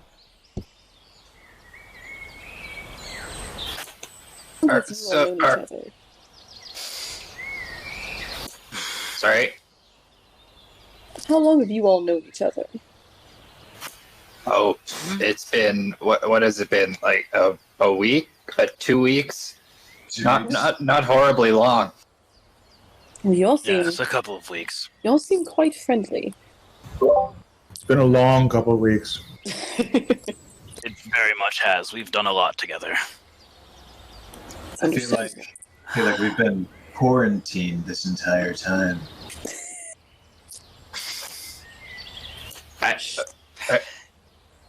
But Indeed, these couple weeks do indeed seem like several months. Oh shit. Omar, I feel like we should have been celebrating the Yuletide already. Omar, what are you using for the stats for the Peregrine Falcon. I just literally typed in Peregrine Falcon 5e, and I got a D&D wiki page that somebody You're made. not using stat trackers? Is it? Do you have it on stat trackers? Well, Hawk is the standard entry, and that is +4 to perception. That's why I'm saying. Oh, okay. Oh. +4? I thought it was +2. No, +4. I mean, I'm actually looking at it on D&D Beyond. I don't have my stat trackers out because I'm not DM. Oh, okay. Well, in that case, I would have rolled a 17. 17. Yeah. And its passive is 14. Yeah. Interesting. Okay. Well, good to know. Are we planning on sleeping, or are we just gonna keep riding? That is. Yes, we should definitely sleep. Once we're outside of town, we should camp. That's a good idea. And let's go ahead and, if you're going to go to sleep, is that what y'all want to do at this point? If we're outside of town now. Okay. Yeah, you're outside town. Like you're fair enough. Like you're a little in the forest that if you wanted to grab a camp, town's a far enough distance away. Tony, really all right. Wait, what all is in the cart left aside from an empty date crate? Fish and other stuff. I'm just. Well, there's no figs. There's definitely no figs left. I hope nobody likes figs. I like fig Newtons. You're crazy. These things are good. Regular figs, though. So, but yeah, figs. There's no figs, but you have salad, like cabbage. You've got some hay. You've got obviously the no figs. Just basically there's some radish. Yeah, some fish. You got some radishes. The fish are starting to smell a little because you've been riding around with them now, and the ice that was kind of covering them started to melt, so they got a little fishy smell. But other than that, you got some radishes. I'd say you got a fair amount of just basic goods: hay, radishes, cabbage, fish, potatoes. Ooh, potatoes. Oh, no. Jay. Inside joke from another D&D session. Potatoes. But yeah, you got a sack of potatoes, a sack of turnips, sack of radishes, sack of cabbage, a crate of fish, and no figs. Cool. Like the fish is like the only good part, really. Anyways. And I was going to say the best thing in the cart was the figs, and you threw it out. Oh. I am so terribly sorry. You couldn't throw out the No, hay. no, you did. The hay wasn't gonna make them trip. Exactly. I guess I could. I'm not gonna throw out the fish. In fairness, you probably could have shot one of them in the leg with your little cannon thing, and I probably could have commanded one of them to stop. It's assault. I agree with Scraps. That's assault and a guard. We were just covering our escape. We didn't end up hurting anybody, so There's a drive-by. I think that was the best. As a drive-by fruiting. Nobody was They're seriously just guys injured. doing their jobs, man. Yeah, the Zentarum. Zentarum are assholes. What? Are they all?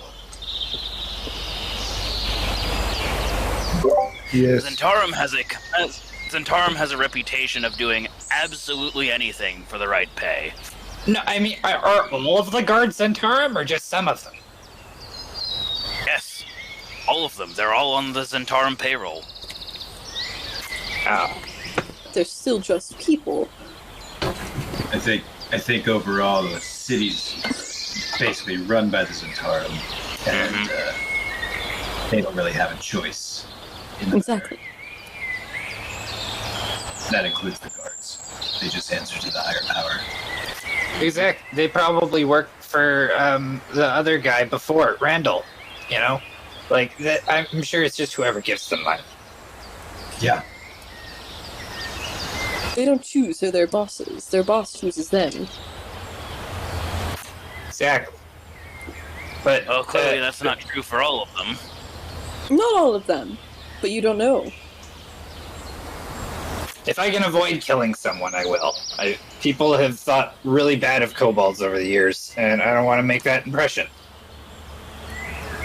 I will say that I had never actually thought about it until our first interactions and being around you, and I definitely have a different appreciation for kobolds now.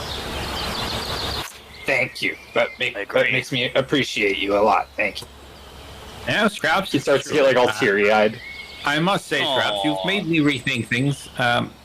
You know, I almost feel a tad bit remorseful for the other kobolds I've killed in my life. And what? Frankly, I just want you to know that I would never do such things to you as I did in the past to those other kobolds. Certainly, I wouldn't hang you from a tree and have you drawn and quartered. Really, I've grown to be quite fond of you. That's the nicest thing I've ever heard. And he like comes up and gives you a little waist hug. Yeah, there. Actually, no, you're a halfling. Yeah, it's probably about the same. It's not like a short, there. Are we at a campsite now, or are we still riding on the road? You're camped. You said you were camping, so. Okay. Yeah. So. Even though the picture on the stream is showing a mountainside, you're actually at a camp. No, it's all good. It's all good. Then I want to use the mess kit that I was given and just kind of start prepping some of these vegetables and some of the fish. Hey, and don't you have a new cooking skill, if I'm not mistaken? Well, not yet, no. Oh, okay. I thought you had. Okay. Okay. Well, let's see. Then roll me for that, because you're trying to cook some stuff, or just what are you trying to do? Yeah, I'm trying to make just basic fish stew with. Oh no. Wait, were there any onions? Yes, there were onions too. No, I'm such a mean GM. You can't have onions. No, onions for you. So just a mixture of some of the cabbage, fish, turnips, and onions. Roll me it's your cooking.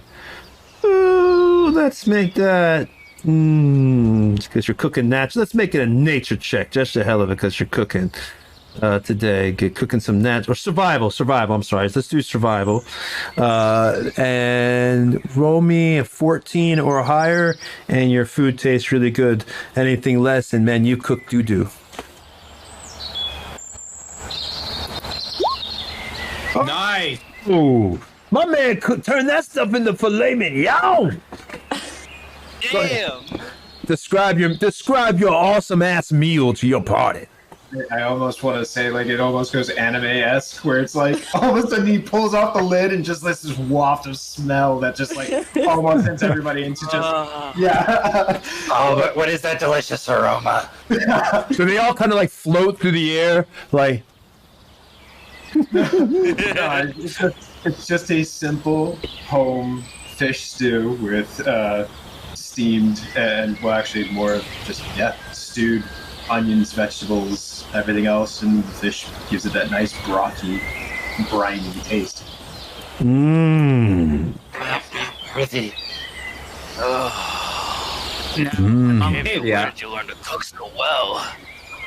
This is spectacular, man. I believe we finally found your calling, sir. I don't think I've ever had stew this good. Well done. What have you been doing with your life, sir? Why are you wasting it being an adventurer? Really, you should open a restaurant or something.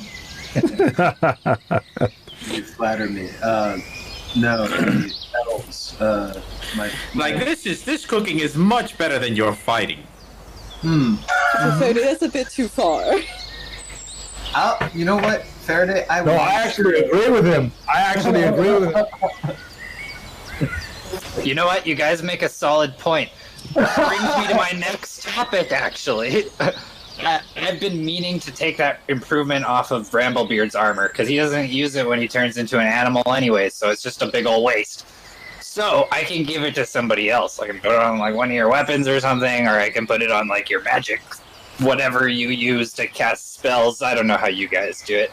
Or I can, lots of stuff. So Scraps, I want you to look at every one of us in the eye.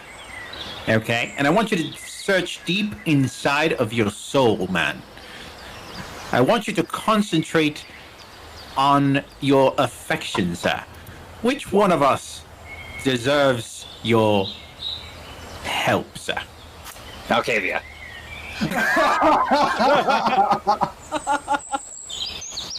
I can't even argue with that. I mean, you're already so decked out with magic stuff, Faraday, and plus you've already slain like a kraken and like so much stuff. Surely you don't need like a little thing from a kobold. He does need the help, and I do suppose, his cooking is quite good. We might want to keep him around a bit longer. So, very well, good idea, Scraps. Scraps, you wound me. I thought we were friends. Everybody here, I just spoke from the heart. You made such a good, convincing, speech. I'm kidding, Scraps. It's okay. Raz, I'm learning all kinds of new things. I had no idea Razanor had a sense of humor. Take no offense to it, Raznor. It's probably the food talk. You want to make sure your chef is well equipped. I mean, that's just my choice anyway. It's up to you guys, too. We're a group, so I don't want to make any decisions by myself. Well, I haven't been around long enough to make any of these decisions. But you're a part of the group nonetheless. That's nonsense. Very true. He's correct. He has not been around long enough to make any of these decisions. The only thing None of us have been around very long. The only thing I I'll would say love to know who put you in charge of making these decisions, Faraday. So, leader of this band, we have determined that on several occasions, sir. Were it not for me, we would not be on the way to see this alchemist. It's thanks to my quick thinking that allowed us to infiltrate the warehouse and remove the documents that we needed for Randall Morn. And then you got poisoned. For the time Quick thinking. that is not important to him. I am talking about something else. Speak your turn. I mean, you had to spend most of that encounter in a bag. Yes. It was merely a means. It was merely a means to an escape, and it was highly successful. Right, so you planned on knocking yourself out and spending almost 10 minutes inside of a bag of holding. Precisely. Quite an intricate plan. The workings of your mind. You don't need to tell him many a mortal have failed to adequately gain insight into this machine I have in my head. Truly, you have a mind anyway, like a it's unimportant. Steel trap that's stuck closed. I refuse to acknowledge you, sir. Once Tim is done eating, he's going to just kind of sit off to the side, take off his coat, and start cleaning up and fixing anything that might have torn. Oh, the sewing kit. Yeah, that's the whole point of that. What are you likes to repair. Roll me. What are you trying to sew? I don't think there would be any actual tears unless something got caught, but he's just looking it over, making sure it doesn't need to be sewn. Yes. Well, if anything needs to be sewn, let me know. I don't think there is, but he's just checking it out, and then he's gonna break out his poetry book, read some of that, and then do some journaling. And then he's gonna head to bed. All right. What is since him said what he's about to do? Let's just go down the line then. Faraday, what are you doing right now besides doing your Faraday stuff? I am trying to find some lard anywhere on the back of the cart to see if I can fashion myself some Mustache wax. You find. Go ahead and give me an investigation roll. Let's see if you find your lard. Day 15. You find you start scrambling through, even though it's dark and everything. You're pushing everything around, and you find a very small, it almost looks like a pouch, but it's hardened. And when you open it up, lo and behold, there's a very small amount of Dapper Dan. Lard based. And I start start trying to warm it up with my hands. Scraps, you've got a candle. Sure, something like that, I'm sure. Alright, so I'm going to try to melt some of the wax. Alright. So you're melting the wax. James, what are you doing, Alistair Bramblebeard? Scraping out the last of the stew after having 5 servings. How big is your stomach right now? I'm just going to lay down and... Oh, he went mute. He muted himself. No! I want to know how big his stomach is. I said, after I have 5 bowls and then scrape the last out of the pot, I say, wake me for my watch. I lay down and go to sleep. All right, so he's definitely not on first watch. Majestic.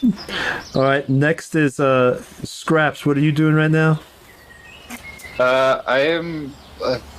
Did we decide on who was getting the one up? I think you said Maltavio. That was just me, but did everyone else? No one really disputed it, so. Yeah. I'm not going to object. what would you prefer it on? Weapon or armor or what? I gave away my armor, so using that would be beneficial for me because it's a bonus, right, to armor. Yeah, I improve a piece of armor to give it +1 AC, or I can improve a weapon to give it +1, or I can improve an arcane focus to give all the spells +1. Perfect. I will use it for armor. What was the thinking of giving away the armor? Just curious. Because Buddy was going to be an adventurer potentially. And give yourself inspiration for that. I forgot to give yourself inspiration. I forgot about that. But secondly, I'm not going to be using armor anymore. I can't improve it if you don't have a set of armor to improve. Is it possible I could use it on my clothing? That way, Tony is. Clothing really doesn't. Well, what is clothing? Is 0. I can link my thing here. 1 sec. I think clothing's 0 or 1. A simple or martial weapon. This magic weapon. Yeah. Or no, sorry, that's the weapon. That's it. A suit of armor or a shield. Yeah, I don't think you could do it on clothing. It's Okay, then if him wants to use it for armor, then go for it. If not, I'll use it for weapon. I mean, I take it for armor. So I think Scraps is going to be sitting there. You're going to be going over with the sewing kit or all that, and he's going to kind of come up to you and be like, if you need to fix any clothing or anything like that, I have a little gadget for that. And he pulls out it's a little mechanical spider that's its legs are made out of little sewing needles and stuff like that. And he's like, it can fix pretty much anything as long as all the pieces are still there. Did you want me to give your armor a look over? Oh, if Malkavian doesn't want it, then yes, I would love it. Thank you. No, perhaps that is ingenious. When did you build that? Recently. It's one of my newer inventions. It's a mending drum. Mending drum. One thing, a point. I mean, if we are going to let, Scraps enchant something, it might make sense to do a weapon, because then we have another magical weapon that can hurt things that can only be hurt by magical weapons. I'm a warlock. That's smart. The armor is not as beneficial to the party overall, Actually, that is a very good point, because you don't want to be in a situation you can't hit anything. So Warlock has magic weapon. Obviously, I'm a caster or whatever. Who has the magic sword? Raz, and then you have a magic crossbow, so it's between Malkavia and Bramblebeard. Bramblebeard, are you magical when you're an animal? No, I'm not, and so that wouldn't help. But also, if I'm not in my animal form, I can use Shillelagh, and that counts as a magical weapon. So I definitely don't. Right. Really, Malkavia's weapon. All right, back to me. So yeah, So your weapon, Malkavia. Or James weapons. Or, sorry. So weapons, too. I mean, yeah, then in this case, I'll pull out one of the short swords that I also took from the from Eagle's Eyrie, and ask to enchant that one. Absolutely, I would be happy to. So yeah, I will spend my hour before my long rest improving his short sword, adding bits of sharpened metal over the edges and stuff like that, and bolting on a more refined blade and stuff. And it's more of a mechanical improvement, but it gets a +1 and counts as magical. Sweet. All Attack right. and damage. Very cool. Nice. 5E is just all about the boosting, baby. Boost it. Boost it. I am a support through and through. All right. So, Scraps, Malkavia, what are you doing? Are you getting your Yeah. So getting that weapon? After supper, I guess I'll be cleaning up, and then I guess I'll start first watch. Okay. And I will just pull out a little 10 flute and just keep an eye out while playing. And Nat, is there anything you wanted to do? Yes. So Razanor has been kind of setting a few chunks of fish from the stew aside as he was eating. And then once he's finished, he kind of sets his bag down and opens the flap for Scratch to come out. And he does some training with Scratch. Oh, give me an animal handling rule. Give me an animal handling. 22, beautiful. I know. So you go to, train, Scratch, and you're going to the fish, kind of hanging in front, trying to show him, how to hunt for himself, and then also bring the food back to you. So you're attempting to say, okay, Scratch, when we're sitting here, that you could go out and find a rabbit and bring us back a rabbit, so you'd always have access to meat and things like that. But unfortunately, it doesn't seem like Scratch is getting it. Instead of actually retrieving the food and bringing it back, Scratch just eats every time. He's just eating it. So it looks like this week of trying to train Scratch, you can maybe try next week, but this week, Scratch's train just didn't go too well. In fact, Scratch just got really fat eating all the fish. Yeah. You are still adorable. And Razanor just eventually just gives up and gives him the rest of the fish and some scritches.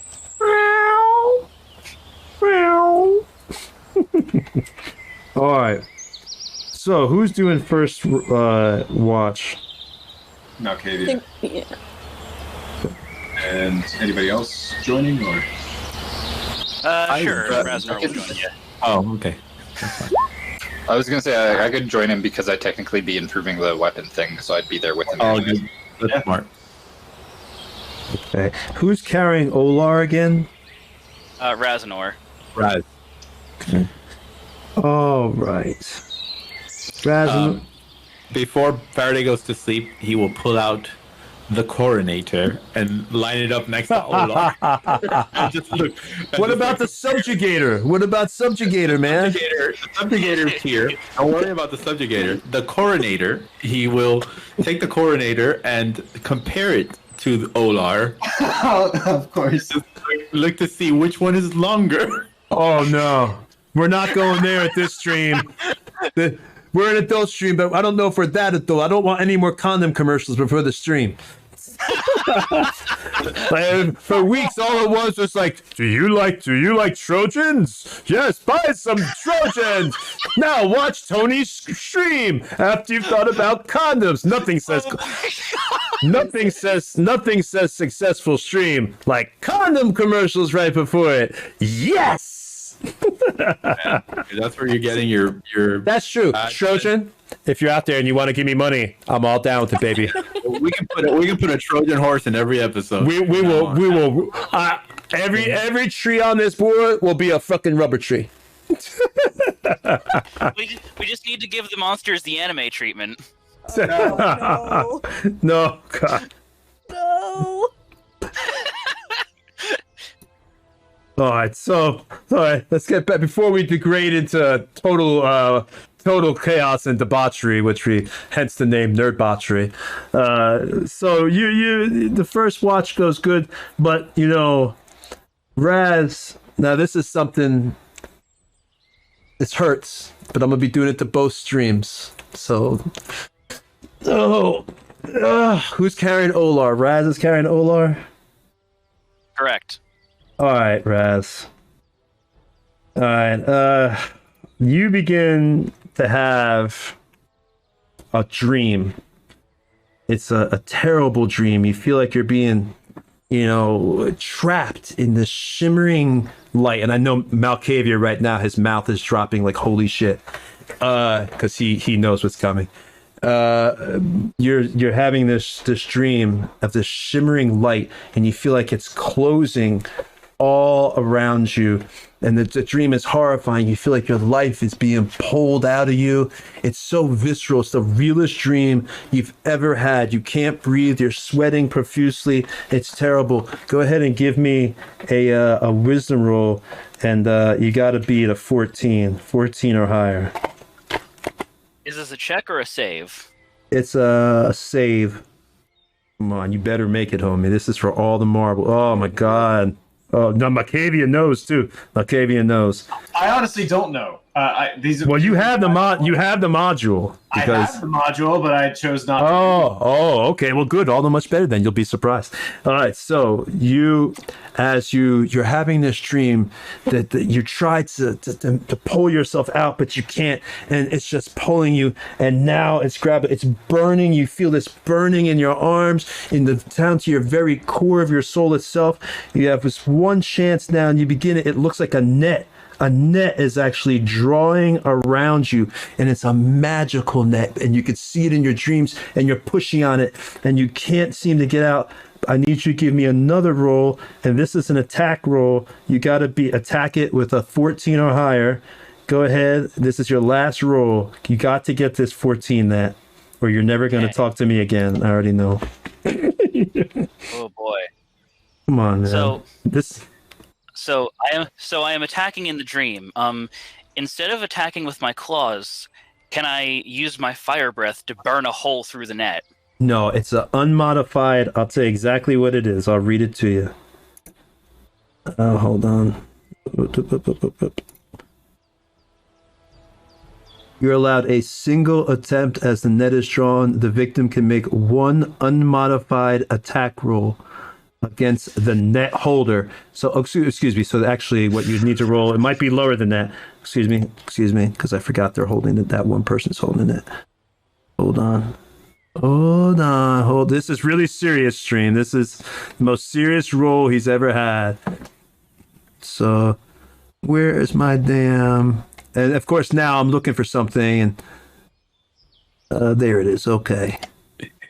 All right, so actually it's a 13 or higher, so it's a little bit better for you. 13 or higher attack roll. Okay, so it's just a straight D20.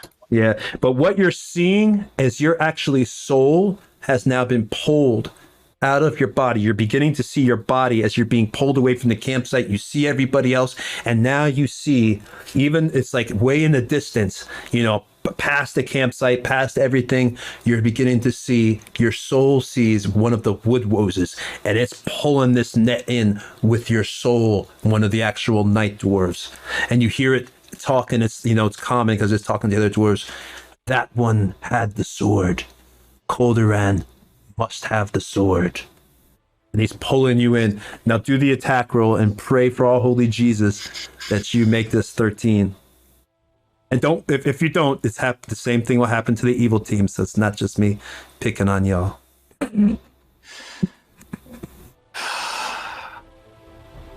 Come on, roll it. I can't use my paladin.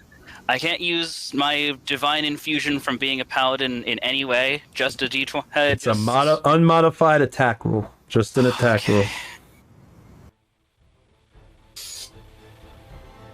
I don't even want to look. Natural 20! Oh, yes! Oh, my God! Okay. So as you So as your soul is being pulled. You want to describe you describe how you break free of the net of dreams.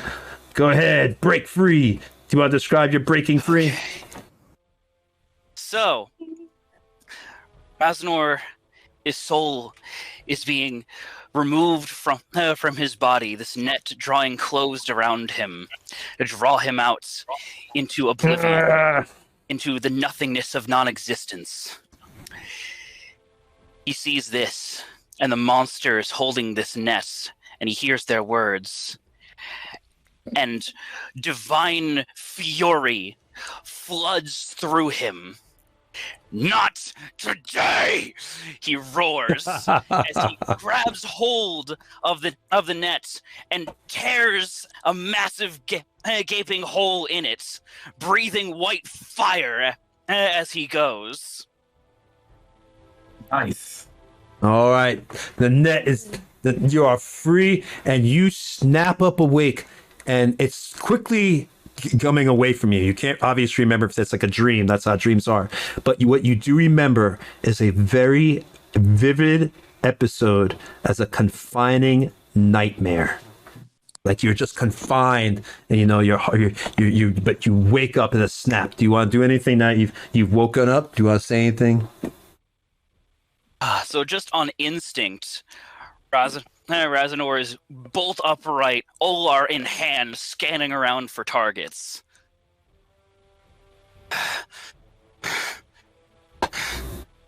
Does he see anything? No. You can get to it. He sees a really annoyed halfling. Jesus Christ, Raznor, we're trying to sleep here. Did us on watch see this? Like him burst up and. Yeah, you heard that when he burst up, he made a little bit of it's like, ah! So it was, an extreme. So you saw him just snap awake and everything else. Now he hasn't said anything else, so he might be snapping awake just to get something to eat. But but you did see him snap up and make a sound like he was startled. Bad dream? It must have been. Well, go have your bad dream somewhere else. And I just turn around and try to cover myself with a blanket. Scraps too. Go comfort him, and he's gonna go waddle up to you and kind of hug your leg. Oh, that's fantastic. And Raznor just kind of brings him up to his torso and wraps an arm around him. I dreamt that there was some sort of net coming around me. I think it was dragging my soul off, trying to kill me in one of the most final ways possible. There were others too. There was those things, more of those things that we burned in the town. Those weird night dwarf things. I think they said something about Olar must go back to Cauldron. Strange. But it was just a dream, right? It seems to have been. I don't see any night dwarves around here. You feel okay? I'm just a little startled. He kind of pats Scraps too, then gives him a gentle shove back to the original Scraps. Faraday will turn over and whisper to Scraps, "The coronator doesn't give me dreams." And just go back to sleep. It's not a competition.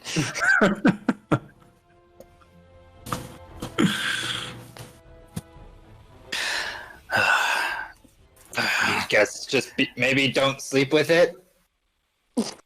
Oh, I always have to sleep with my sword on hand. Suppose something happens. That's a good point. Speaking of, has anything happened yet? It's been incredibly dull so far. I finished Malkavia's sword. Oh, good. That'll definitely be a hand. All right. Just wake me from my watch. And Razor Set up. tries to go back to sleep. Out of character for a second, Colin, does the Malkavia's sword now have part of Faraday's sword attached to it? Yeah. Yeah, he used the scraps from the rapier. Okay. All right. I just want to know. Okay. Oh, damn it. Oh, man. I have to give it back.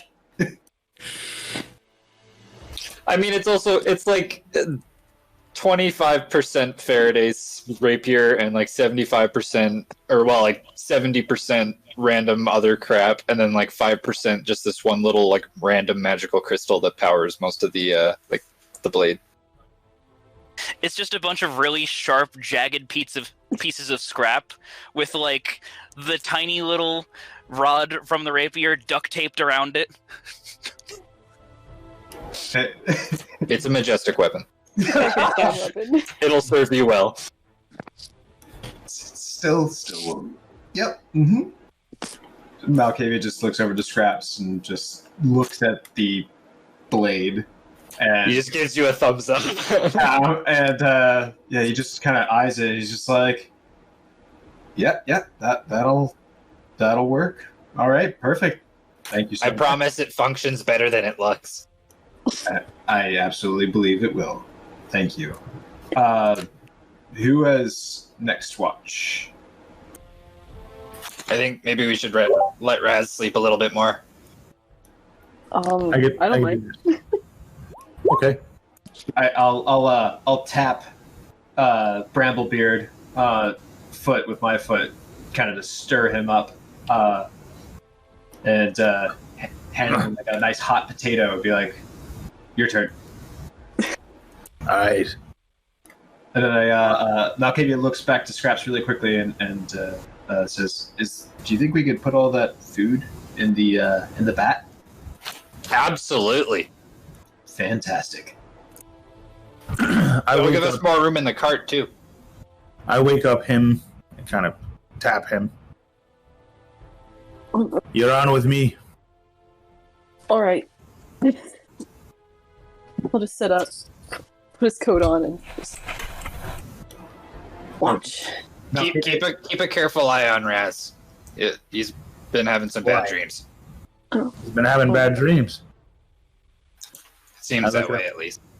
I look at him sleeping peacefully. Looks okay now. For now. Just keep an eye, I guess. I'm exhausted, so I'm gonna go sleep. Aye. Go to sleep. Malkavia goes to sleep in the cart. All right. Now that it's been cleaned out. Scraps and Scraps 2 crawl in underneath it. All right. And so right now we've got Alistair, Bramblebeard, and him are for the watch. Mm-hmm. Real quick though, I just have to say, you got incredibly. Y'all wanted me to pull no punches, and that was something from the module right there, and y'all just got very, very, very lucky. Raz, you have no idea how lucky I believe it. you just got. you really don't. You really don't. Because this is from old 2E days, and that was for all the marbles, baby. that was the one. That was a good one. I can't believe you got a 20. That was so awesome. I can't wait to watch the stream again and watch that part right there. Just that roll. Because I was sitting here like, oh my god. All right. Anyway, so that night the watch goes off. It's a peaceful night. You really don't don't see anything. Really don't hear anything. Things seem to be going pretty good. Nothing. Well, actually, it's a more peaceful day because a little bit more daytime now. You outside take a rest, but peaceful things are going on. Don't really notice anything. Nothing dangerous. That watch is over. Oh, okay. Alrighty. Nothing danger. No monsters killing you right now. Faraday will get up and nudge Razanor and say, "Don't worry, it's not a net."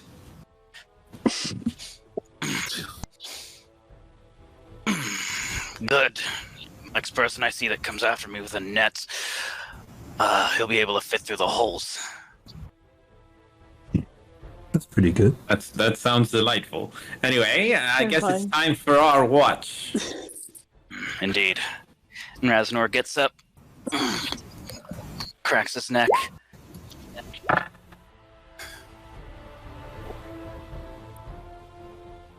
All right. So Raz, I hit the wrong thing right there. Raz and Faraday, you take up watch. You're the last one here, looking around. Things are pretty quiet. Again, crickets are going. The wind is whistling through the trees. It's a nice, peaceful time. Nothing's here trying to kill you at this moment.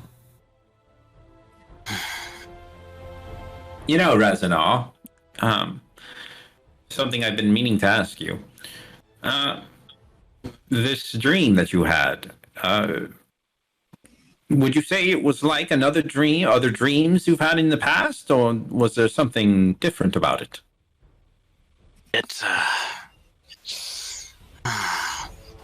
Normally when I dream, things are sort of disconnected. I know that there is sensory information, but not in the way that it's felt when you're awake. It's almost like, have you ever been numb from the cold? I believe one time I ventured up to the north, and It's a lot like that. But this dream was more real than any of the others. This dream, I could feel things as though I were awake. And you say there were other creatures in this dream, those night dwarves that we previously encountered. Is that correct? Yes. A couple of them, maybe about 2 or 3. And I know I've taken a look at your sword before, but if you'd give me a moment to peruse it one more time, sir? I take the sword. Holding it out to you. So knowing my studies in Arcana, can I infer anything from our conversation, from investigating the sword? Well, if you remember the story last time, you know everything there pretty much is to know about Olar at this point. You know why it was made, who it was made by. Would I be able to deduce what the dream was, or have an idea of what the dream was from a myth that I've heard, or what kind of event that he went through? If you roll me a nat 20, you'll know what the net of dreams is. Roll me a real nat 20, pure nat 20. Oh my God! So close, so close, man. It had a +5 though. So Can I give him my inspiration for +5 to that? No. Inspiration goes for advantage. That's a non-nat 20. See what happens. All this fun. Still, that was so close, man. No, you can't get anything really about what was going on in his dream just by the weapon itself, other than what you already know, that it's dangerous to Coldoran because it was forged to actually destroy him by Doran Grimblade, the Bright Blade. Now, I've had some experience dealing with some arcana and my many studies over the decades, but unfortunately I don't have an answer for you in this case, and I hand back the sword. So close. That 19, man. So close. All right. So, but yeah, y'all don't see anything for this night. Is there anything else y'all want to do at this point? Anybody? Now that it's morning time, we'll say. Long rest. Yep, you're well rested. Everybody got their spells. I guess everybody's healed up, all that good stuff.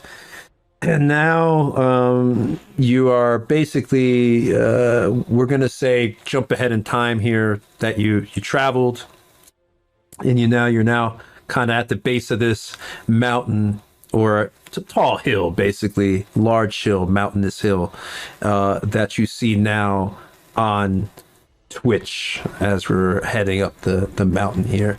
Do you want to do anything? You said you wanted to do some looking out or things like that. I remember earlier on.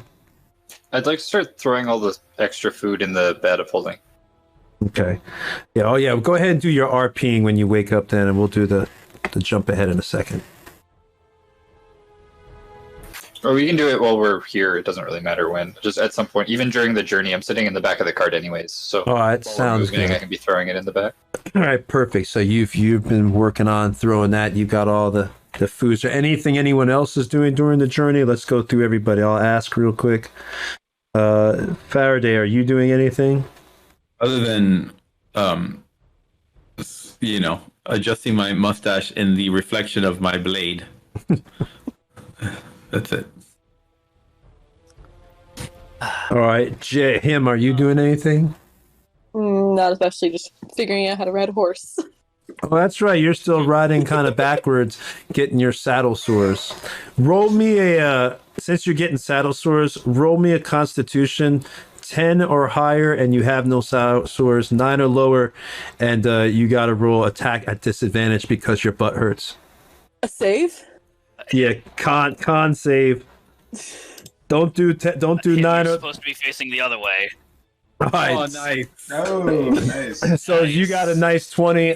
You're able to just shift your bottom in such a way where the sores are not starting to really get bad. So, but you're constantly seeing him. He's shifting around on the horse. You can tell he's uncomfortable, constantly moving around. All right, so no saddle sores for you. Tim, you're supposed to be facing the other way. Other way. Oh, really? Really?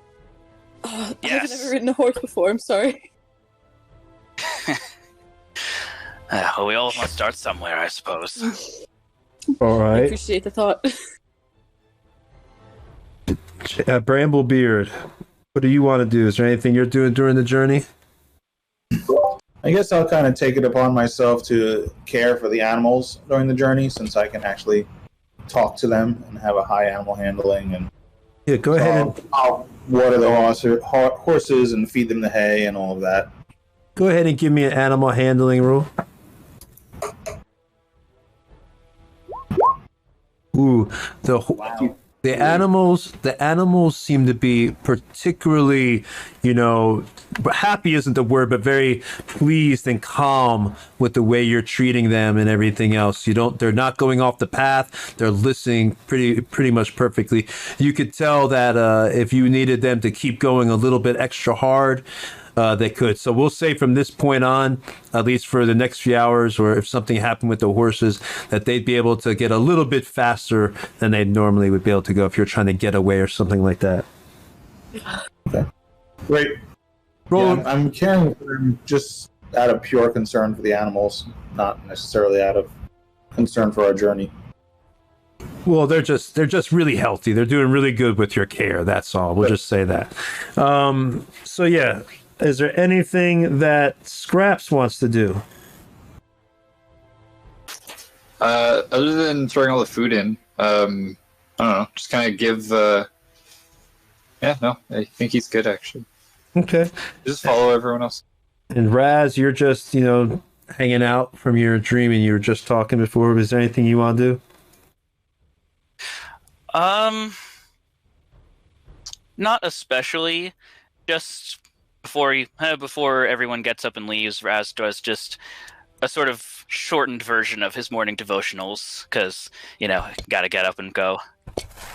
All right. And Malkavi, there's nothing you want to do. I think you had just said something, but what did you want to do again? No, I'm good to go. Probably made a quick, simple little breakfast and just went on. On your way to Turan's. All right, so y'all are climbing, as you see here in the picture. You're heading there up to Turan's. Everybody, give me a give me a athletics check for say 10 or higher, and you're okay. Anything lower than that, you might take a little tumble. Does it have to be athletics, or could it be acrobatics? You know what? We can do acrobatics too, because we could pretend. Either way, we'll let y'all decide which one you want to do. If you want to do acrobatics, you could do that. Or you're dancing across the stones using your ability. So I put -1 to athletics, but a +3 to acrobatics. Well, I mean, There's because a -2 to my athletics, so... Yeah, mine is climbing -2 to does- athletics, but +7 to acrobatics. Yeah, and rock climbing does use the same muscles as acrobatics, so Yeah, that's what I was thinking. All right, so Scraps and Very Bramblebeard. bright, and I missed a hand grab. Yeah, both y'all are. Disadvantage because of my blindness thing. oof. That makes so both y'all are climbing up the mountain. You and Bramblebeard, and maybe you come even though you just had a nice rest, maybe you're a little bit tired, more tired than you should be, or you're used to. And both y'all take a little tumble. Now it's not exactly a mountain, so it's not like you're taking serious fall damage. Just roll a 1d6 for scrapings, like bad scrapes and hits against the rock as you tumble down and roll a little bit down the hill, and that's the damage that each one of you take. Ooh, well, somebody rolled a 1. That's Just nice. a bump. Just a bump. The sun was in my eyes. Oof. All right. And Bramblebeard took 4. You did a little bit more when you hit your head on a rock as you went down, and you've got a little bit of a bloody cut now coming down your side of your head there. You okay there? Yeah, I was waiting for somebody to ask if they're okay. Does somebody maybe want to carry me up? Me, I'm fine. Come here, Scraps. Thank you. And Bramblebeard's afraid of heights, isn't he? Yes. Why are we? But these on are a- hills. These are hills. It's not a mountain like Okay, Eagle okay. Diary. Got it. Are we still riding, or did we have to leave our horses and climb at this point? But we're climbing now. Actually climbing. Yeah, Tony, So- can you tell us like what the situation is? Because I thought we were still on the. Yeah, and I want to see it from Archibald's perspective. All right. So what do you want to know? You want to do Archibald's perspective of what he sees? Of what we're seeing. What's the surrounding area? What's the mountain look like, or the hill, or whatever that we're climbing? You're basically on, like I said, you're on a very tall hill. When you took a fall, it was more like taking a step. And then, when you're on a very high incline, it's not exactly a mountain, but it is a very tall, I hate to say, it's more than a hill, but less than a mountain. So when you're walking on it, it's easy to slip, and then you can go back down. But it's not at such an angle where you fall and take fall damage. Around you, you're basically surrounded by that. I'd say at this point, you're about almost all the way up at the top. You could see when you let your Paragon Fountain go ahead and give me a roll in the Paragon Fountain for perception. Yeah, although it's going to be so easy unless you roll a nat 1, there's no way you couldn't see. Because I rolled it. It's +4 or +5. Okay. So what you see is you see your Paragon, your Falcon, through his eyes. You're actually able to see a 3-story tower at the top of this, big hill or mountainous type hill, and you see that up there. And the Falcon can just make out a woman in front and 2 guards, and that kind of circles back to you. I will relay that information to the rest of the group.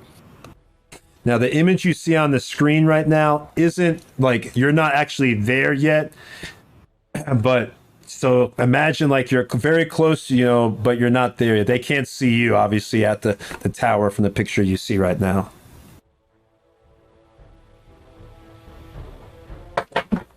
Did it look like a bad woman?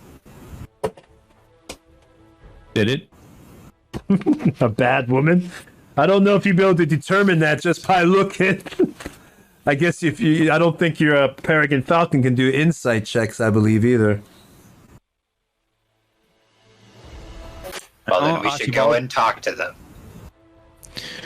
Right. Wait, what? Is this where the alchemist lives? Well, there's not many other towers around you're in the right area, and this is the tower. Like a 2-day dream. This has got to be the one, right?